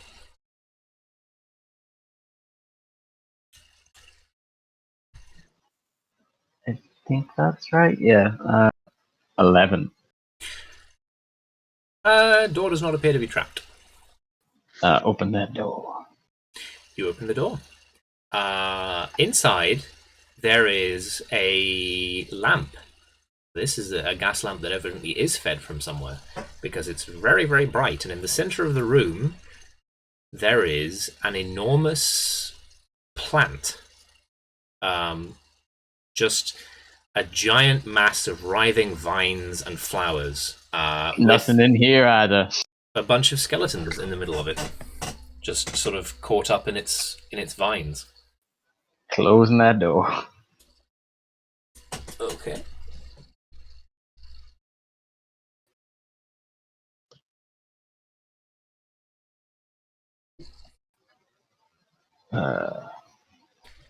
Whose turn? I'll open the next one. Go for Okay. it. Left or right? I open the next one. Left or right? Right? Okay. This room has nothing in it, except like large, like those blue canisters that you saw before that are like filled up with light and anguished-looking faces flitting around in them. There's just like a bunch of those with pipes that go into the ceiling. I don't know if I ever asked, what size are those cannons?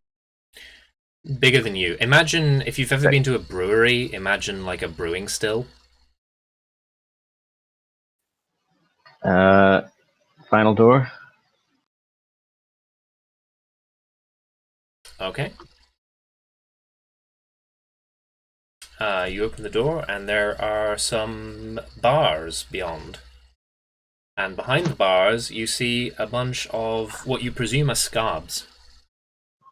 Strange, stitched together creatures just sort of like walking about aimlessly and groaning. Well, that's not our business. Okay, so we have to pick somewhere to go through. Well, we could just continue on down this corridor, no? Or is that it? Yeah, no, you can continue down the corridor. The corridor extends beyond there. Sweet. All right, cool. Let's do that then until Open we. the next door. Why not? Yeah.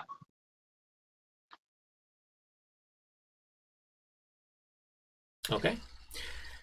You know, I wasn't really focusing before, but what kind of a place is this exactly? Like, It's an alchemist's workshop. It apparently belonged to the alchemist Vigramos, who is dead now, been dead 2 years. But that might be meaningless. it's true. And his assistant Mossman told you how to get in here, but was like, there's dangerous shit in there now because nobody's tending to it. Huh. Like that empty room and the skeleton plant. Well, in that case, I will open the next one down. Okay. Well, you're gonna have to go some distance until you get to another door. That's fine. And when you do finally get to another door, it's a big pair of what seem to be iron doors with imposing-looking handles. Oh, we definitely want to check that for traps. By all means.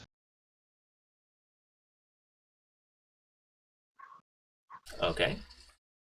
Who is going to do that? Well, I'm not the rogue. Go for it. Go for it, Solitude. You've done this before. Perception.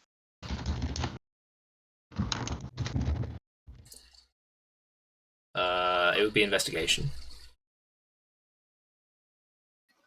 5. There are no traps on the door. There are no traps on this door. That statement comes with terms and conditions, but you could.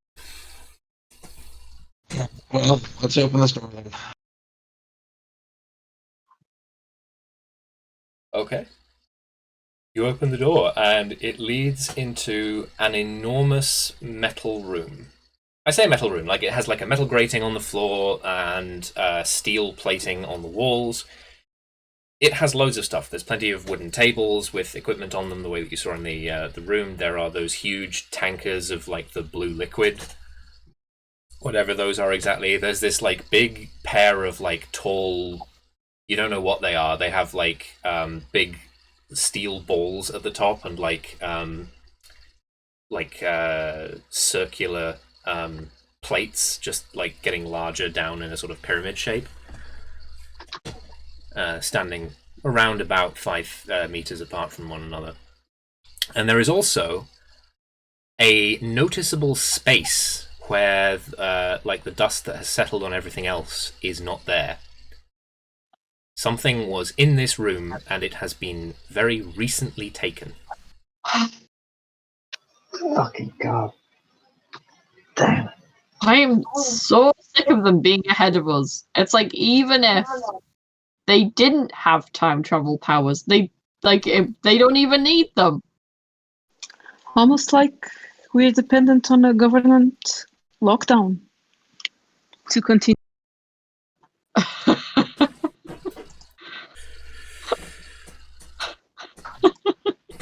You hear like the clattering of like something in the darkness ahead of you, over by the wall, just bumping into like a pile of empty cans, one of which rolls. I say cans, they're like, obviously big cans for the blue liquid, whatever it is. Well, I will inspect it. It's an empty can that you think probably holds that blue liquid. No, I would expect like where the rattling came from. Okay. Going over, you find an odd blue-skinned being around the height of a toddler, with instead of a head, just a single enormous eye that looks at you, occasionally blinking. It's our boy.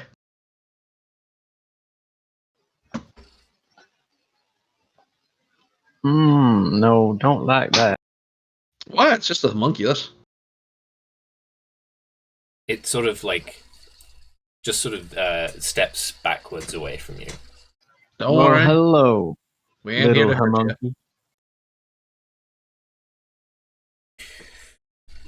He don't talk, so you'll not get much out of him. You hear a voice over from the corner.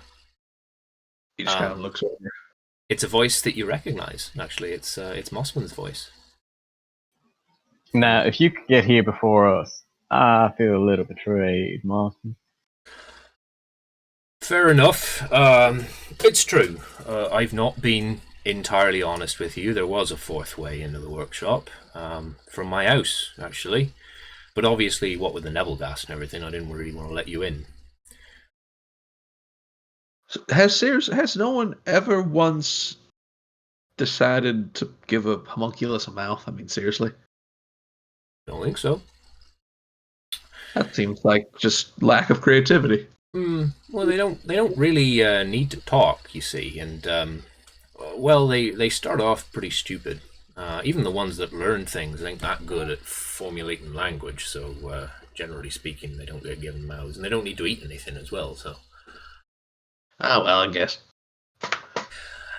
Anyway, I did say that I've not been entirely truthful with you.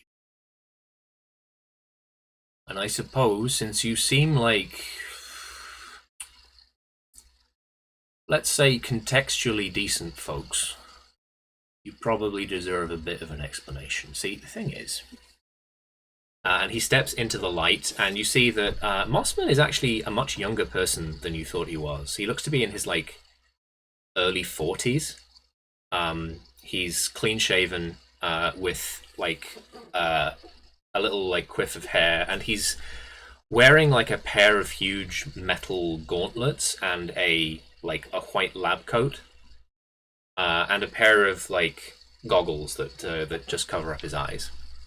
He says, "The thing is, there's no such person as Garrett Mossman.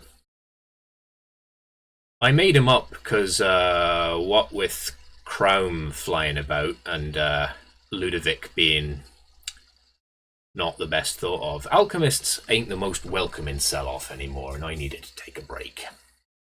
Fair enough. My name, as you've probably guessed by this point, is Vigramos. And I think I know who you are. Or at least what you are. Say it. You're I'm a vampire. planeswalkers. Planeswalkers the same as those who just stole my cabinet. I wasn't able... Sake.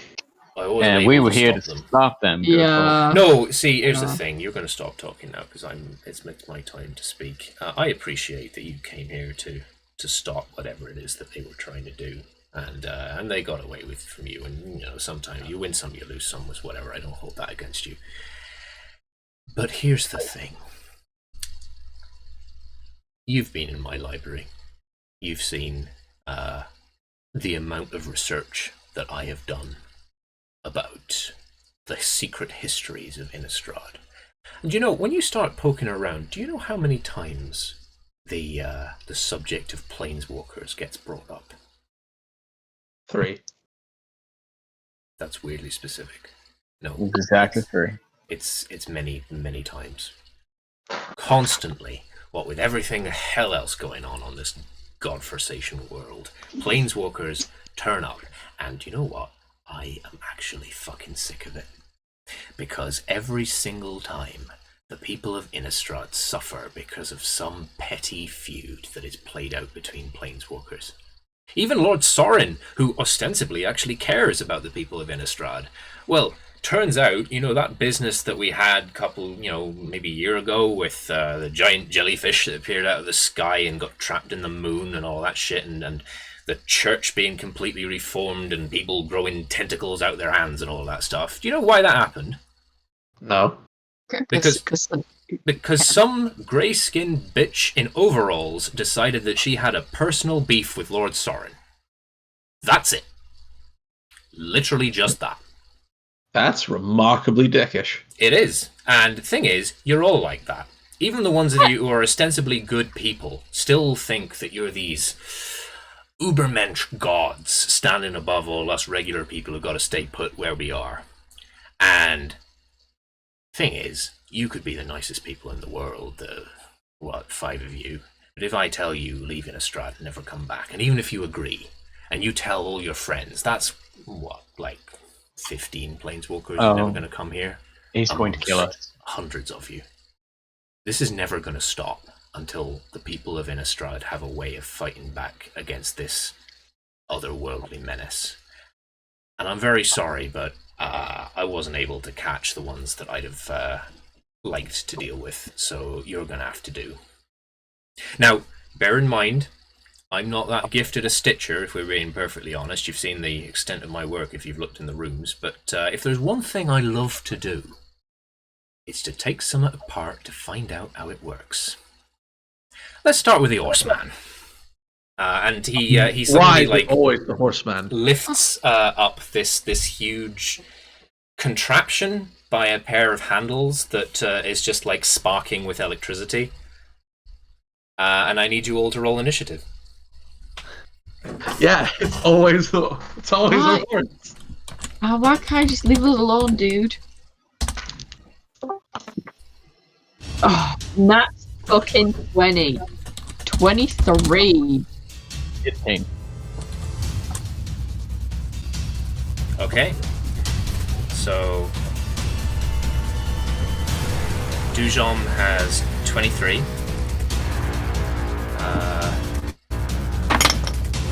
Vigramos. Vigramos did not roll very well. What did Vigramos get? I rolled an 8. Oh. It's because you're scared that you're going to get chopped up. So Vigramos got 6. So that is 19 for Cassidy.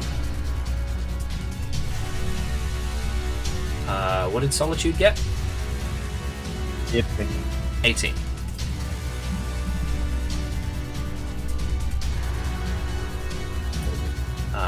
So 8 for Palomino. Vigramos is on 6, and Yi Qingyin is on 4. We start with Dujom.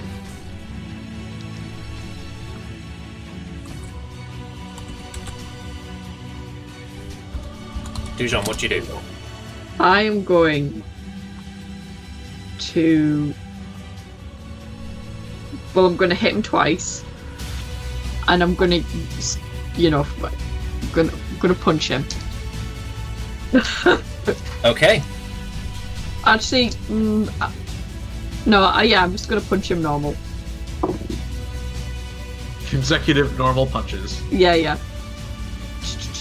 So so my first one was a 13. Does a 13 hit? Does a 13 hit? I keep going to my PDFs, which I shouldn't. It's not there. No, 13 does not hit. Okay, cool. That one sails past him. That's okay. Does a 21 hit? Yes, it does. Fantastic. I'm going to stun him. Okay. What kind of save did we say? It was a Constitution? Wisdom? Shit, what was it? Constitution, I think. Yeah.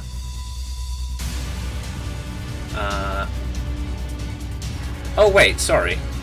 I totally forgot that he actually has advantage on initiative rolls. So he's actually on 19, not on 6, oh, okay. Which still means that you go first, but Yeah. I gave him a bunch of abilities as well. He's basically built as an artificer, so I gotta make sure that. Okay, cool. I figured out this saving throw then.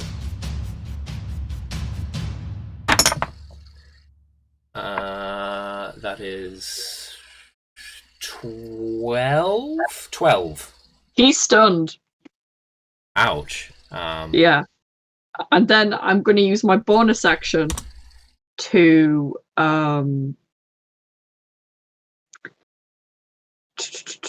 do my... It's called liquid tendrils on mine. What did we say it was called? Striking wave or something like that. I hate that it's called liquid tendrils. I mean, that kind of makes sense given what it's actually called, is the thing. Yeah. Water whip. Water whip, yeah. I'm going to water whip him. So... Okay. He needs to make a dex save, basically. Yes, he does, but given that he's stunned, he might actually, automatically fail strength and dex saving throws. Yeah. Okay, cool. God, I haven't even rolled damage on my fist yet. Shall I do that all together? Okay. Actually, give me a moment. Sorry, is Stunning Strike a magical effect? Yeah, I would think so. Or is it? This is the thing. It's not I don't see... I don't think it is. I think it's a key effect, which is not magical. It's literally just him punching you in the face and you going, oh shit, right? It's a key effect, it's not magical. It's a key effect, it's not magical. Okay. Yeah, neither is liquid tendrils because they're key effects. Right? Yeah. Yeah. Anyway, let's add up all this damage. Okay. So... My bludgeoning damage was 4.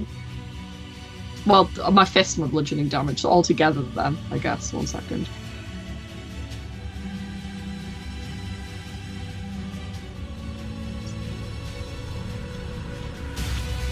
25 damage. 25 damage. Okay. I am nowhere in the vicinity fucking around today. Okay.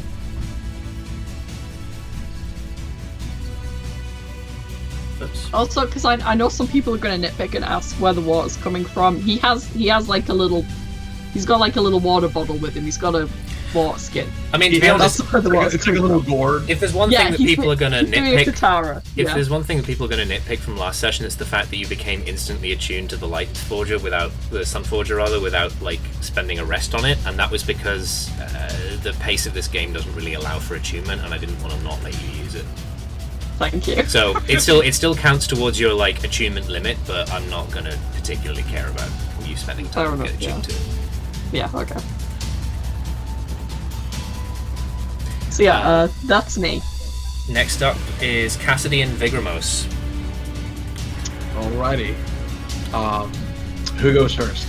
Oh no, they both go at the same time, right? Mm-hmm.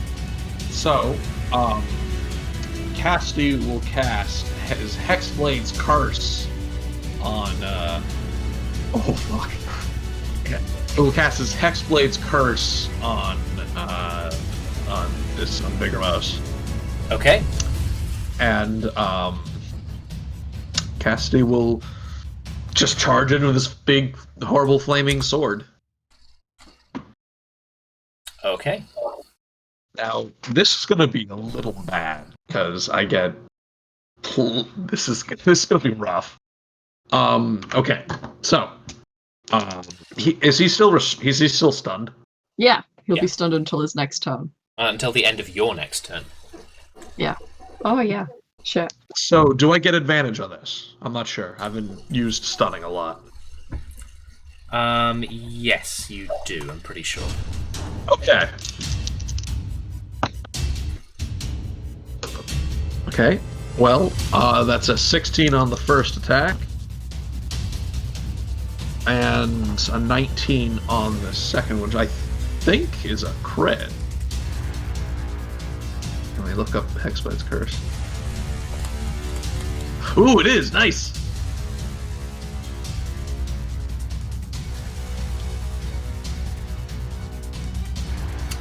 Okay, well. Do it. I can't hear you, Alexa. You'll do it then.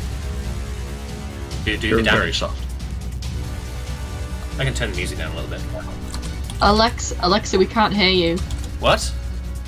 Now we can. Now we Okay. can. I was talking the same volume. I think maybe my mic had a problem. Yeah, Okay. possible. But yeah, do your damage then. Alrighty. So I get plus 10 to this because of the curse plus my... Is this a humanoid, actually? Let me check. Yes, Vigramos is a humanoid. Nice! Okay. So...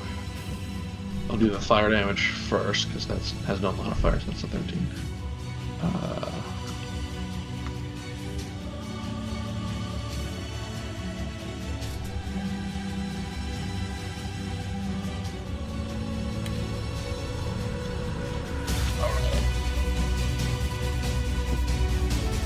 So, calculator.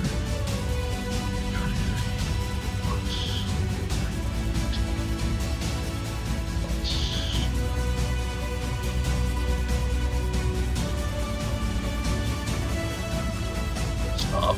Okay.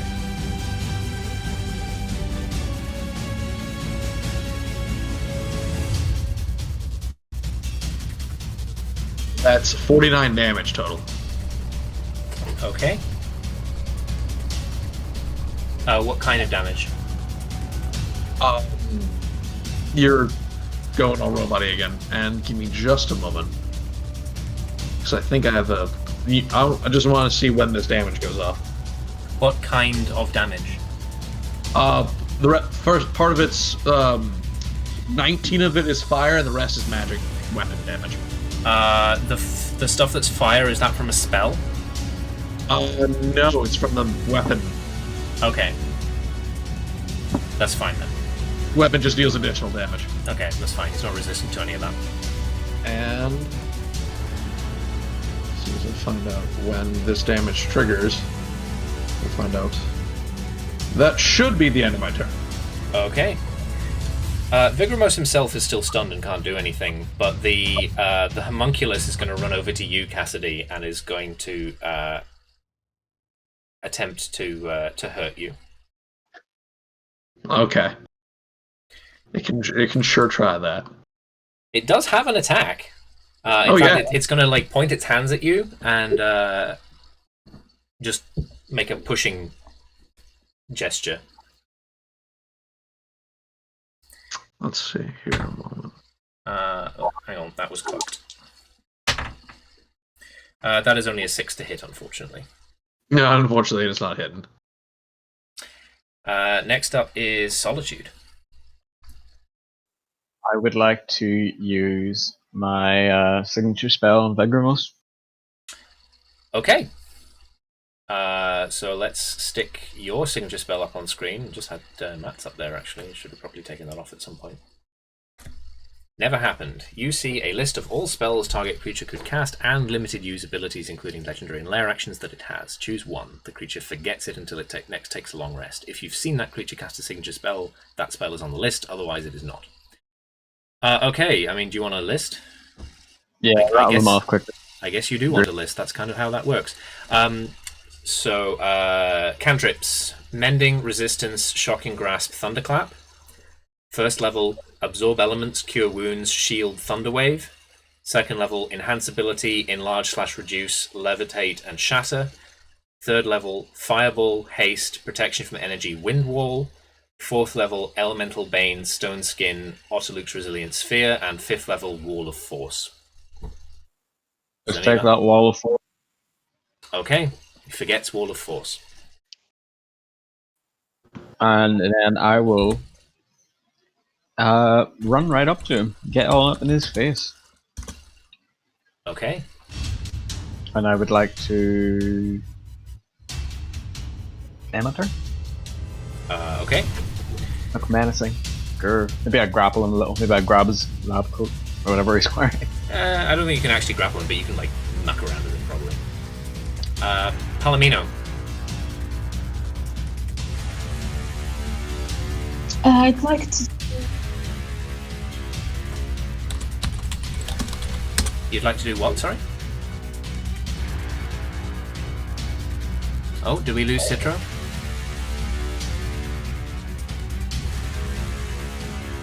I believe Citro said I would like to exist. I was having problems with the voice thing. You're quite quiet, Citro. I got. Hello. I'm going to turn you up a little bit. Oof. Citro's on max for me and always is. Hello? Hello? You're actually seemingly getting quieter. I'm turning you up as high as you can go. Which presumably means that we will all be deafened at some point. Well, we will. I will. Everybody on the stream will.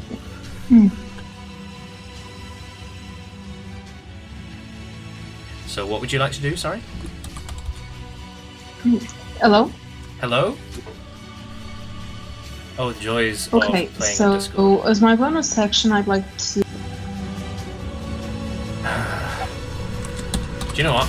I'm going to stop the music so that we can properly listen to Citro, because it's not coming through. I cannot hear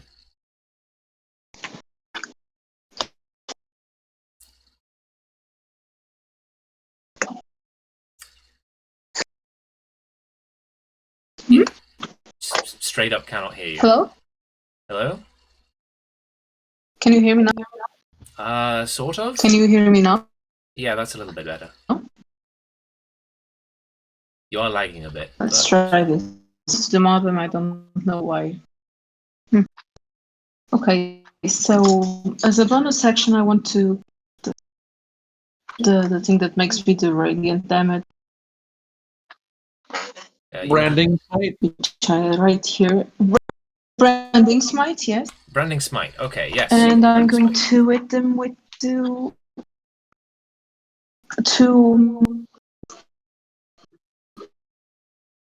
bolts. Two what, sorry? Hi? Hello?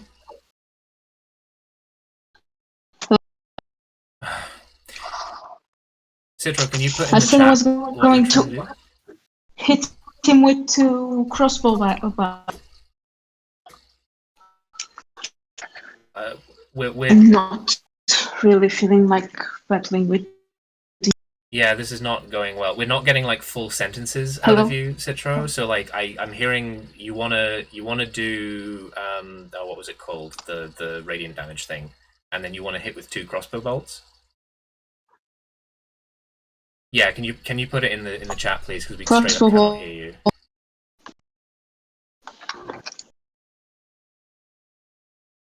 Yeah, it might be better to do it in chat. Sorry.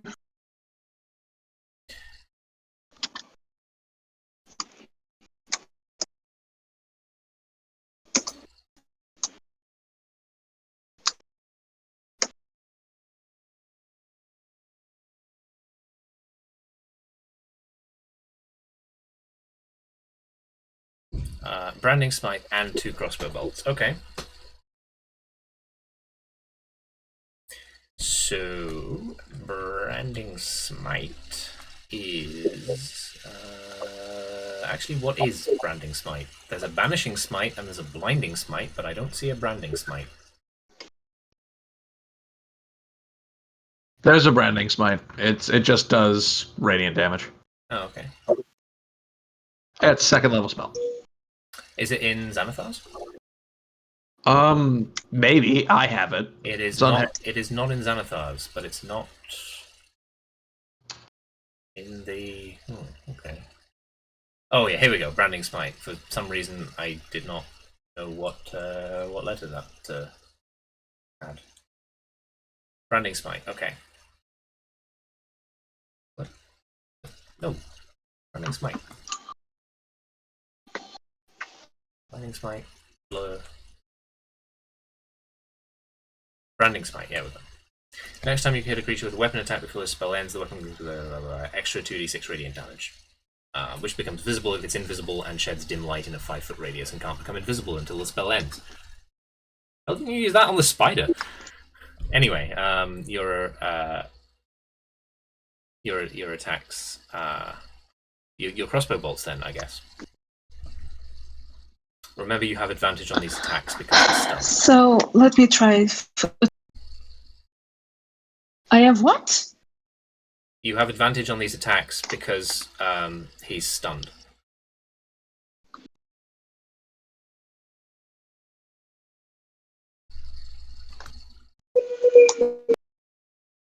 Can you hear me?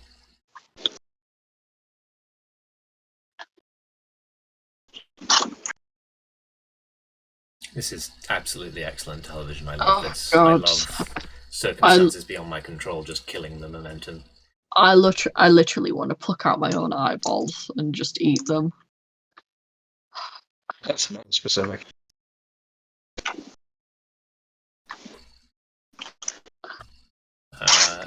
Citro is asking for somebody to roll 1d20 plus 8 twice to hit. I'll do it. Yeah, sure, do it.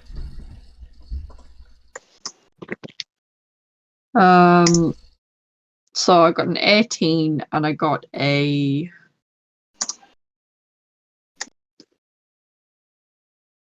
15. Yeah. The 18 hits, the 15 doesn't. Okay. What damage is that, Citro?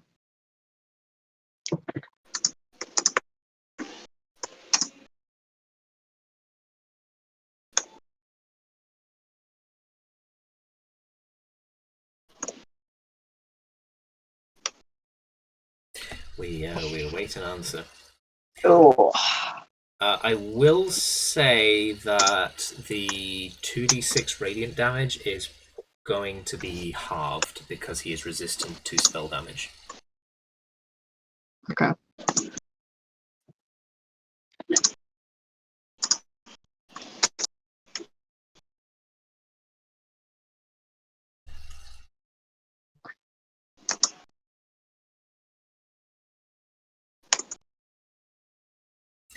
We are, as yet, waiting a message from Citro. Please do be patient with her.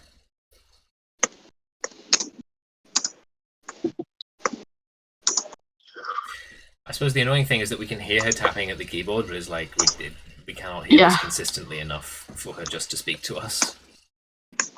I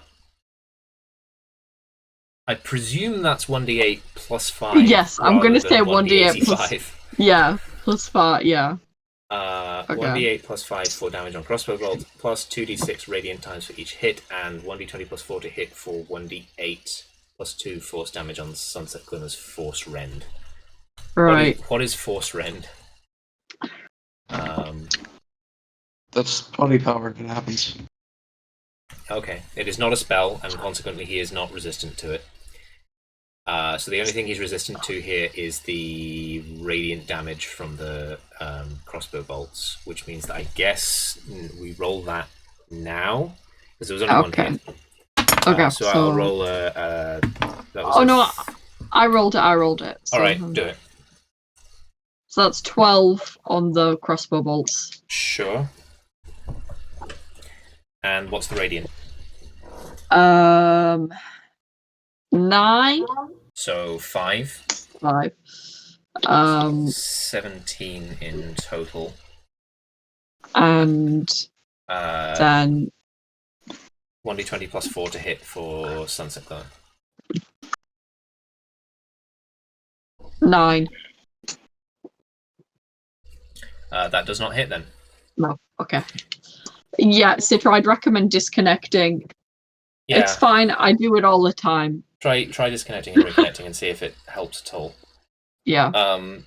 In the meantime, it's I Ching Yin's turn. So hopefully Maxie has good connection. Do I? Sounds like it. What are you going to do?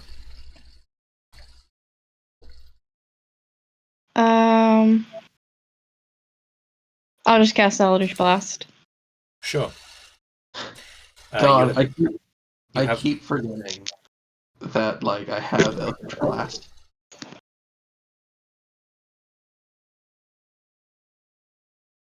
Uh, 23 to hit on one and 15 to hit on the other.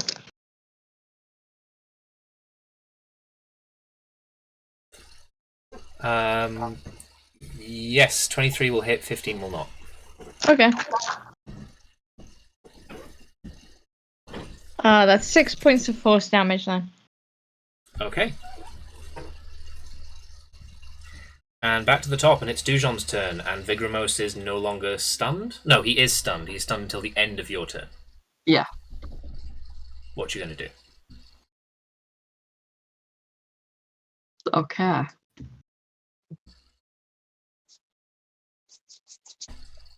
Hang on, let me just get all the damage dice that I might use ready. Right, okay. I'm going to hit him with a 1-2. Okay. Oh, I got a nat 20. Oh. Okay, that's a crit then. Pardon? That's a crit then. Oh no, it's happening to you now. That is a crit then. It is a crit. Now, you know what? I actually think I took a feat, which means I crit on a 19 as well, and my other one is a 19. So give me a second while I read my character sheet. It does not matter. Please roll your damage. He is on 3 hit points. Oh, okay. Our momentum is dead. We don't need more of this. Okay, fine. Well, that's 3 hit points, so... Yeah, he's dead. That kind of sucks, I'm not gonna lie. Like, yeah. There is straight up no, like, existing means of dealing with Stunning Strike. Which basically means that you can't have, like, combats with, like, a single monster in them as, like, as boss things if there's a monk. Oh, I'm sorry. I won't ever play monk again. I was gonna multi-class Fuma into monk, but I won't do in future Somber if it's that bad. I mean, like, in a longer campaign where we're not trying to, like, impress an audience, it's fine, because I'll just make, like, you know, loads of enemies at the same time. But kind of the whole point of this kind of story is that you're all supposed to be fighting the one boss, and if you just fucking stun them and then kill them, it's not interesting. Which is kind of why D&D sucks to stream. But that's a story for another time. Well, Anyway. I enjoyed getting the killing blow, so That's true. You did. As long you as did I'm get the killing happy. blow. Vigramos is dead, and the homunculus just like runs away. Honestly, I don't think Casty actually noticed the homunculus attack him. Mm. So do we feel that Sathram et al. Have escaped, or that they are using this machine they've taken somebody back? Well, You hear nearby, like the sound of like repeated clicking, like something's tapping against something else, and then it stops, and you hear maximum recording duration finished. Please change cylinder. Excusez-moi. Can I investigate that? Sure. Roll investigate, I guess.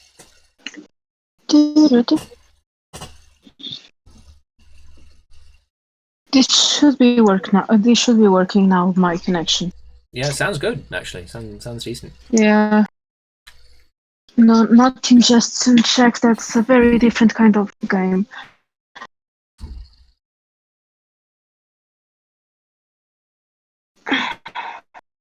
Now, on the flip side, I rolled a net 20, 27. Okay.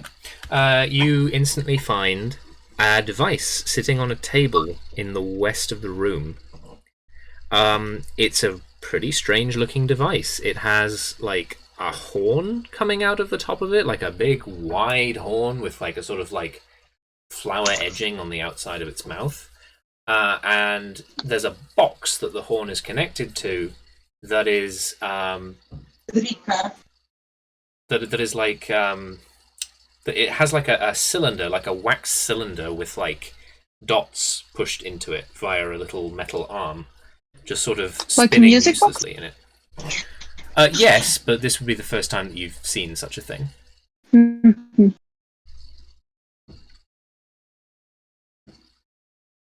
And I think you notice that there's another like tiny cylinder on the side of the box that is like more closely like connected and locked in and doesn't seem to be supposed to come out. But the big top cylinder definitely seems that it does. And there are some controls on the side.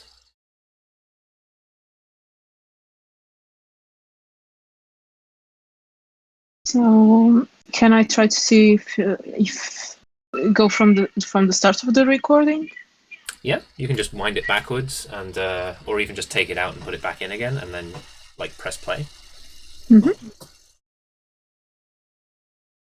I'm assuming that it didn't just record the battle. There were stuff. No, there's quite a bit of like silence, and then you hear Sathram. You hear Sathram's voice. It says, "Quick, let's get in here." I don't want to see any more crabs, if that could be possibly arranged. Right, where is it? Oh, there it is. It's right there. It's broad daylight, figuratively speaking. Right. Well, I suppose we'd better take it and leave. So, you hear the noise of a spell being cast. And he says, right, there it is. Teeny, tiny, small. Got it. Right then, we are, well, the end approaches, my friends. Excellent. The last piece of the puzzle. Now, are you both ready? Well, maybe. Do you just want to explain to us again what we're going to do? Right, yes, okay. Well, we'll have to be quick. I do rather worry that the old man who told us how to get down here may not be all he seems. And, of course, the the goody two-shoes followers of Culver are going to be coming. But put it this way. We're going to arrive. We are going to travel to the island. We will deal with the Fomori by means of the ghosts, trapped as they are. Picked up a few new ones as well, actually. Geist from the Nebelgast. Didn't want to rely on them too much. They're not as strong as the Resurrexian spirits, but they should round out our horde. And as long as they're distracted with that, we can get to the center. And once we are in the center, we use the Conjurer's Closet, you see, in combination with my own powerful magics. And I just cast the spell. Not really anything the two of you need to do, except, well, keep the Fomori and the goody two-shoes planeswalkers from getting to me until the spell is finished. And then we will we'll get our powers. Absolutely. And I will finally be able to destroy I Ching Yin for good. And her little friend too. Yes, look, whatever you want, you will be as unto gods. It is utterly limitless, the powers that you will have. But please, we have to go now. They're going to be coming, and the road to the island is not one without dangers involved.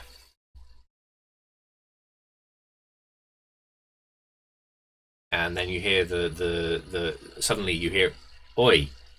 What are you three doing here? That's my Conjurer's Closet. Put it down. Have you got it so small?"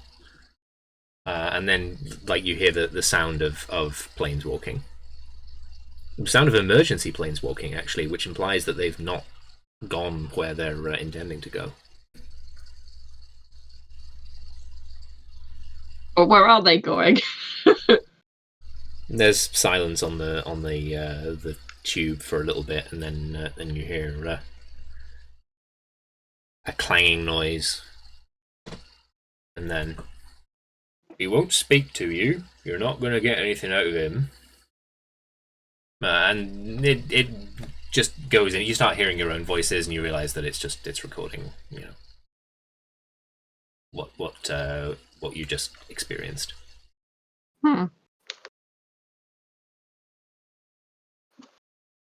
So they didn't. Then they're maybe not where they were intending to go.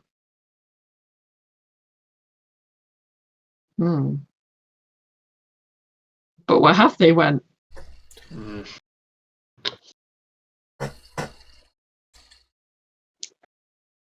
don't know. They said something about Fomori. I don't know what that is.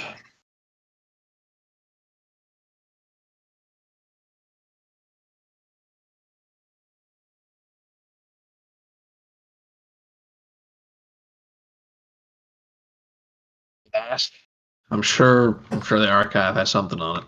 Yeah. Okay. Yeah. Let's go back to the archive. And I can give Culver her book. Okay. Okay. So Vigramos is dead. Yeah. Yeah, We you killed him. I'm just gonna wave my arms around and be like, Vigramos, motion to like the machines and things, is dead. Neat. Why aren't we taking everything that ain't nailed down? Like, I'm not gonna, Why is it? Who we sell it to? Yeah, who are we selling it to? Too. That's going to take too much time. They're literally about to finish their plan. We can just come back here and rob the place blind later on. I know, I bet Bone Hunter would love some of this. Who's going to stop us? Anyway, let's go home. Tell Bone Hunter this place is ripe for the picking, and we'll, Yeah, I think we got clean. bigger problems on our mind right now. Yeah. Okay, I would like to huffily rifle through Vigramos's pockets and agree. Okay. I would like to steal. Okay, what would Palomino like to steal? Where'd that homunculus go?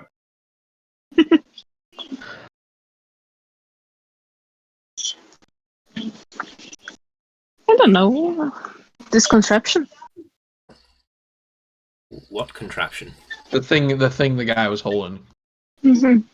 Oh, okay. Yeah, sure. You can take his electro cannon. Oh, can we steal the thing that was the recording device so we can play up a call there? Sure. Yeah, that's what I was talking about. Oh, Oh, okay. right, yeah. Sorry, I thought you meant the lightning So coil. it's in technological look.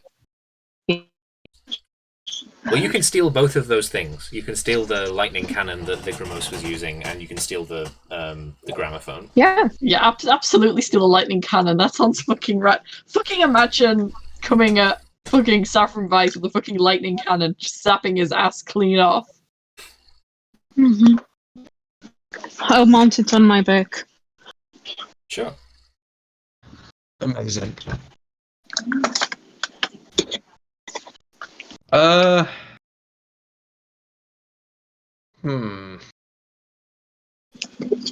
promise I'm trying to, like... You know what? Here, I'll make a will save for this. I'm balancing Cassidy's destructive urges. Oh, that's okay. That's fine. Yeah, okay. Cassidy has restrained himself from just burning the place to the ground. Okay. So you're not going to burn the place to the ground then? I mean, I heard the very last 2 words of that, but no, I am not. Okay.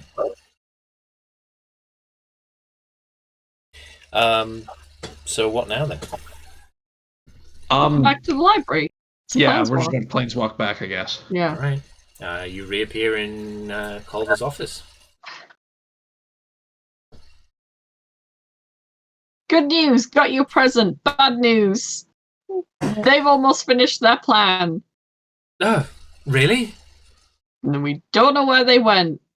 They said something about the Fomori or something and an island. She sort of stops and We have it all recorded, actually. she says, "Recorded? We can barely hear you, Alex. Yeah, I barely hear you. Recorded?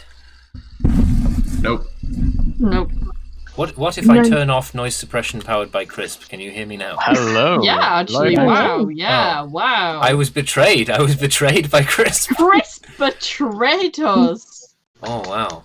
Well, I suppose the good news there is that means that none of that is going to be on the stream. Like the stream will not have struggled to hear me, but it does mean that I was betrayed by Crisp, which is Right. Well, probably appropriate.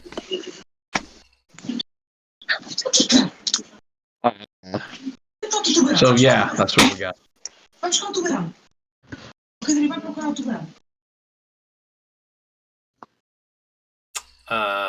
Yeah. So sorry. What do you do then?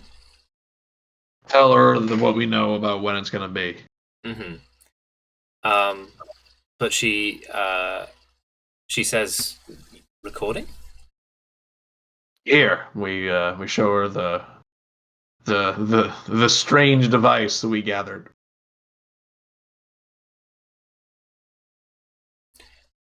She says, I see. How does it work?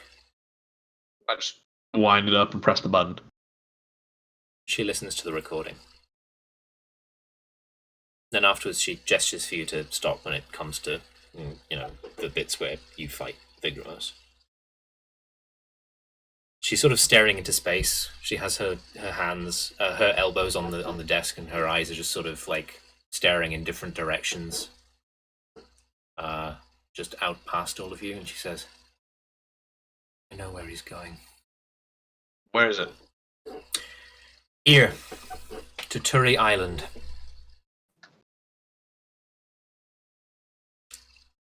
I think... Thank you. Thank you for everything that you've done. And she stands up from behind the desk, and she says, What's that you have there? Just what? She points at what Palomino is holding, the electro gun thing. A smoothie? Innistrad. Cannot hear you, Matt.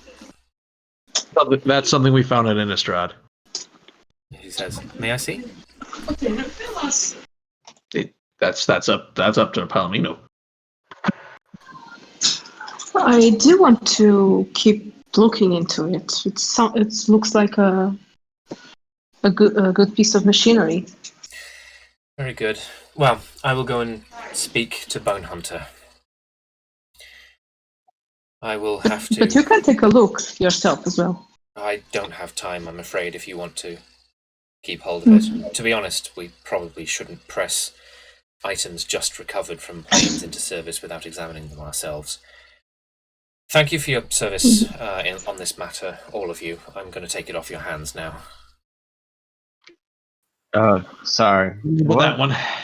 And she says, I'm going to go with Bone Hunter, and I'll get some other people together, see who I can find, so that good news. we can go and confront Sathram ourselves. If only you had a group of people who are experienced fighting these exact people and familiar with the territory. Where would you find such a group? She thrusts out her arm straight into your face so that her eye is looking directly into yours and says, "You disobeyed my instructions on multiple occasions not to engage. I don't trust you not to get yourselves killed. Sathram is extremely dangerous, and what he's trying to do is extremely dangerous. I will go. I will confront him. I will take Bone Hunter, and..." She seems still to be thinking. The Quiet Woman, if I can find her. Miyamari Zazarus, probably. Well, let me have a think. You can't find the Quiet Woman right now, because as I understand, she doesn't want to be found, and that means you defer to the next down the line of her kid. Oh, that would be me. So you're bringing me. Bone Hunter doesn't usually like to get involved in these kind of things, so he's going to suggest that you take someone who personally can deal with Herzog, and that would be Cassidy. You'll need somebody who's been in direct combat with Sathram, considering he is such a danger. And well, it seems like all of us have recently gone toe-to-toe with at least one member of their group. Some of us are personally involved in this now, and I'd really like to see that they... I mean, come on, Culver, you have to know every single person standing in this room is willing to risk their life for a lot more than just you. You know, as soon as you leave this place, we're gonna follow you anywhere, so... Also, Dujum is definitely going to follow you anyway. I'm definitely gonna follow you anywhere. And then I have to follow Dujum, because he's... So that's fundamentally true. So Solitude, roll Persuade with advantage. I like how it all comes back round. Dujum's just like, I'm gonna follow you anywhere, like... Like, yeah, you don't want to endanger this child by letting him just follow you anyway, do you? Cassidy is going to kind of sit here and take a short rest to get all of his abilities back. 16. Culver purses her lips and says, "Fine, but..." And she points a finger straight into Dujon's chest. "Vight will kill you, so don't engage directly. We're probably going to need some additional backup because the Fomori won't like it that we've come to Turi Island ourselves, even if we're trying to stop other planeswalkers from reaching the Mana Haven.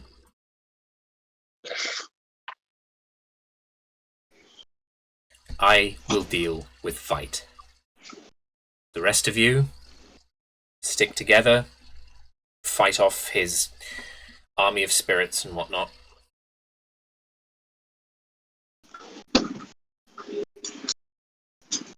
We'll bring Zazarus if we can find him. We'll bring Bone Hunter. But we've got to go now because Turi Island is not very big. Ear itself does not have very much on it. It's not going to be very long if they truly can breach the fortress for them to get to the center and start the incantation, so we have to go. We can wait around about 15 minutes if any of you need a rest, but beyond that... Yeah, that's all I'll need.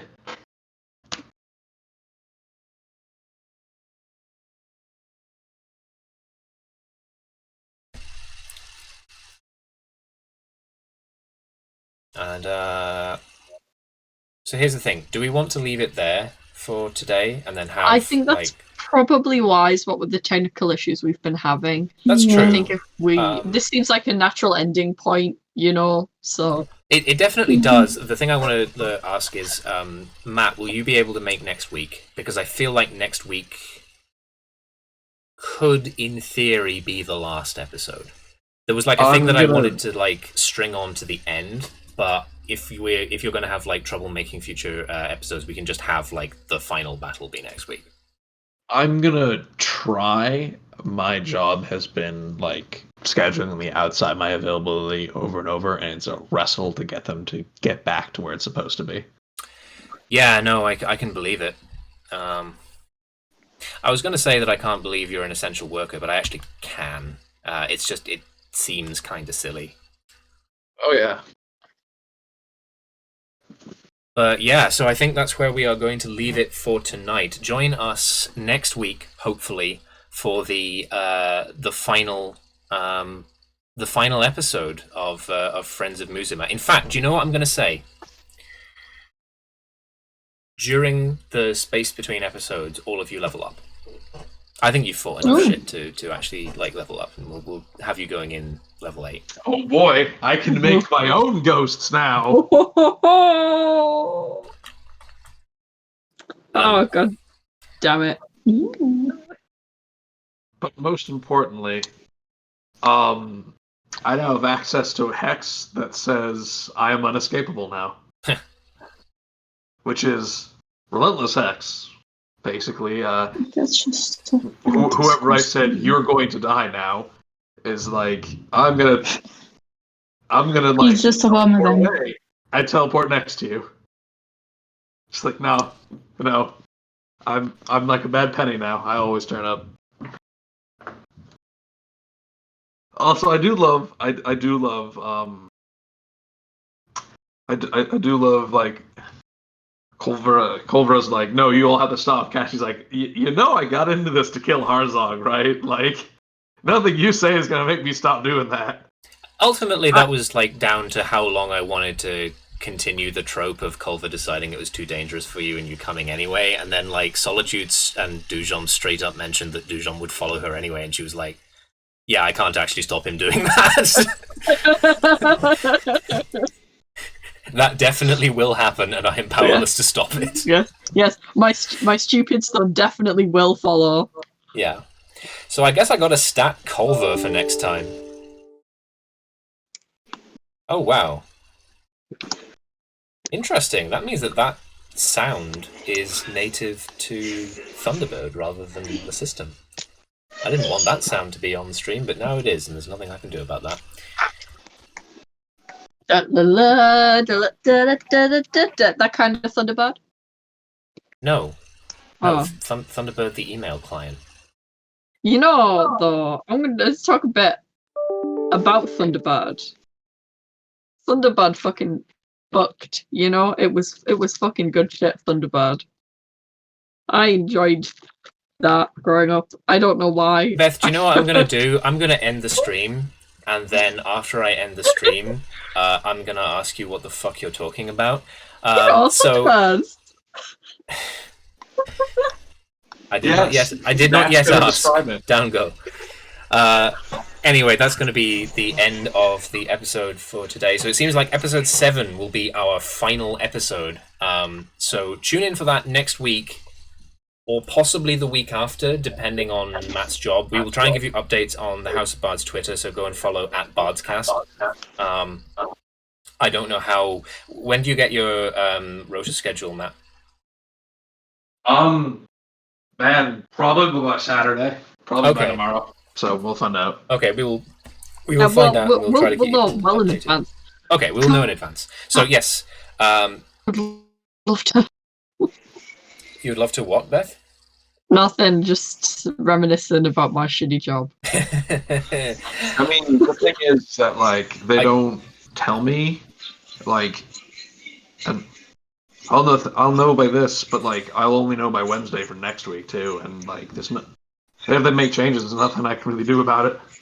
Okay, well, this is the thing. Just like, as I say, we will give you updates on the at Bardscast Twitter. It may be the day of, depending on how Matt's job treats him. But we're coming into the final stretch now with the final final fight. They're going to go confront Sathram and their foes. So yes, join us then. In the meantime, I've been Alexa, and I've been joined by Beth, Citro, Matt, Maxi, Richard, and of course Parabot the robot playing music, which may or may not have come out through the stream. We will see. So until next time, bye-bye. Bye-bye. Bye. Bye.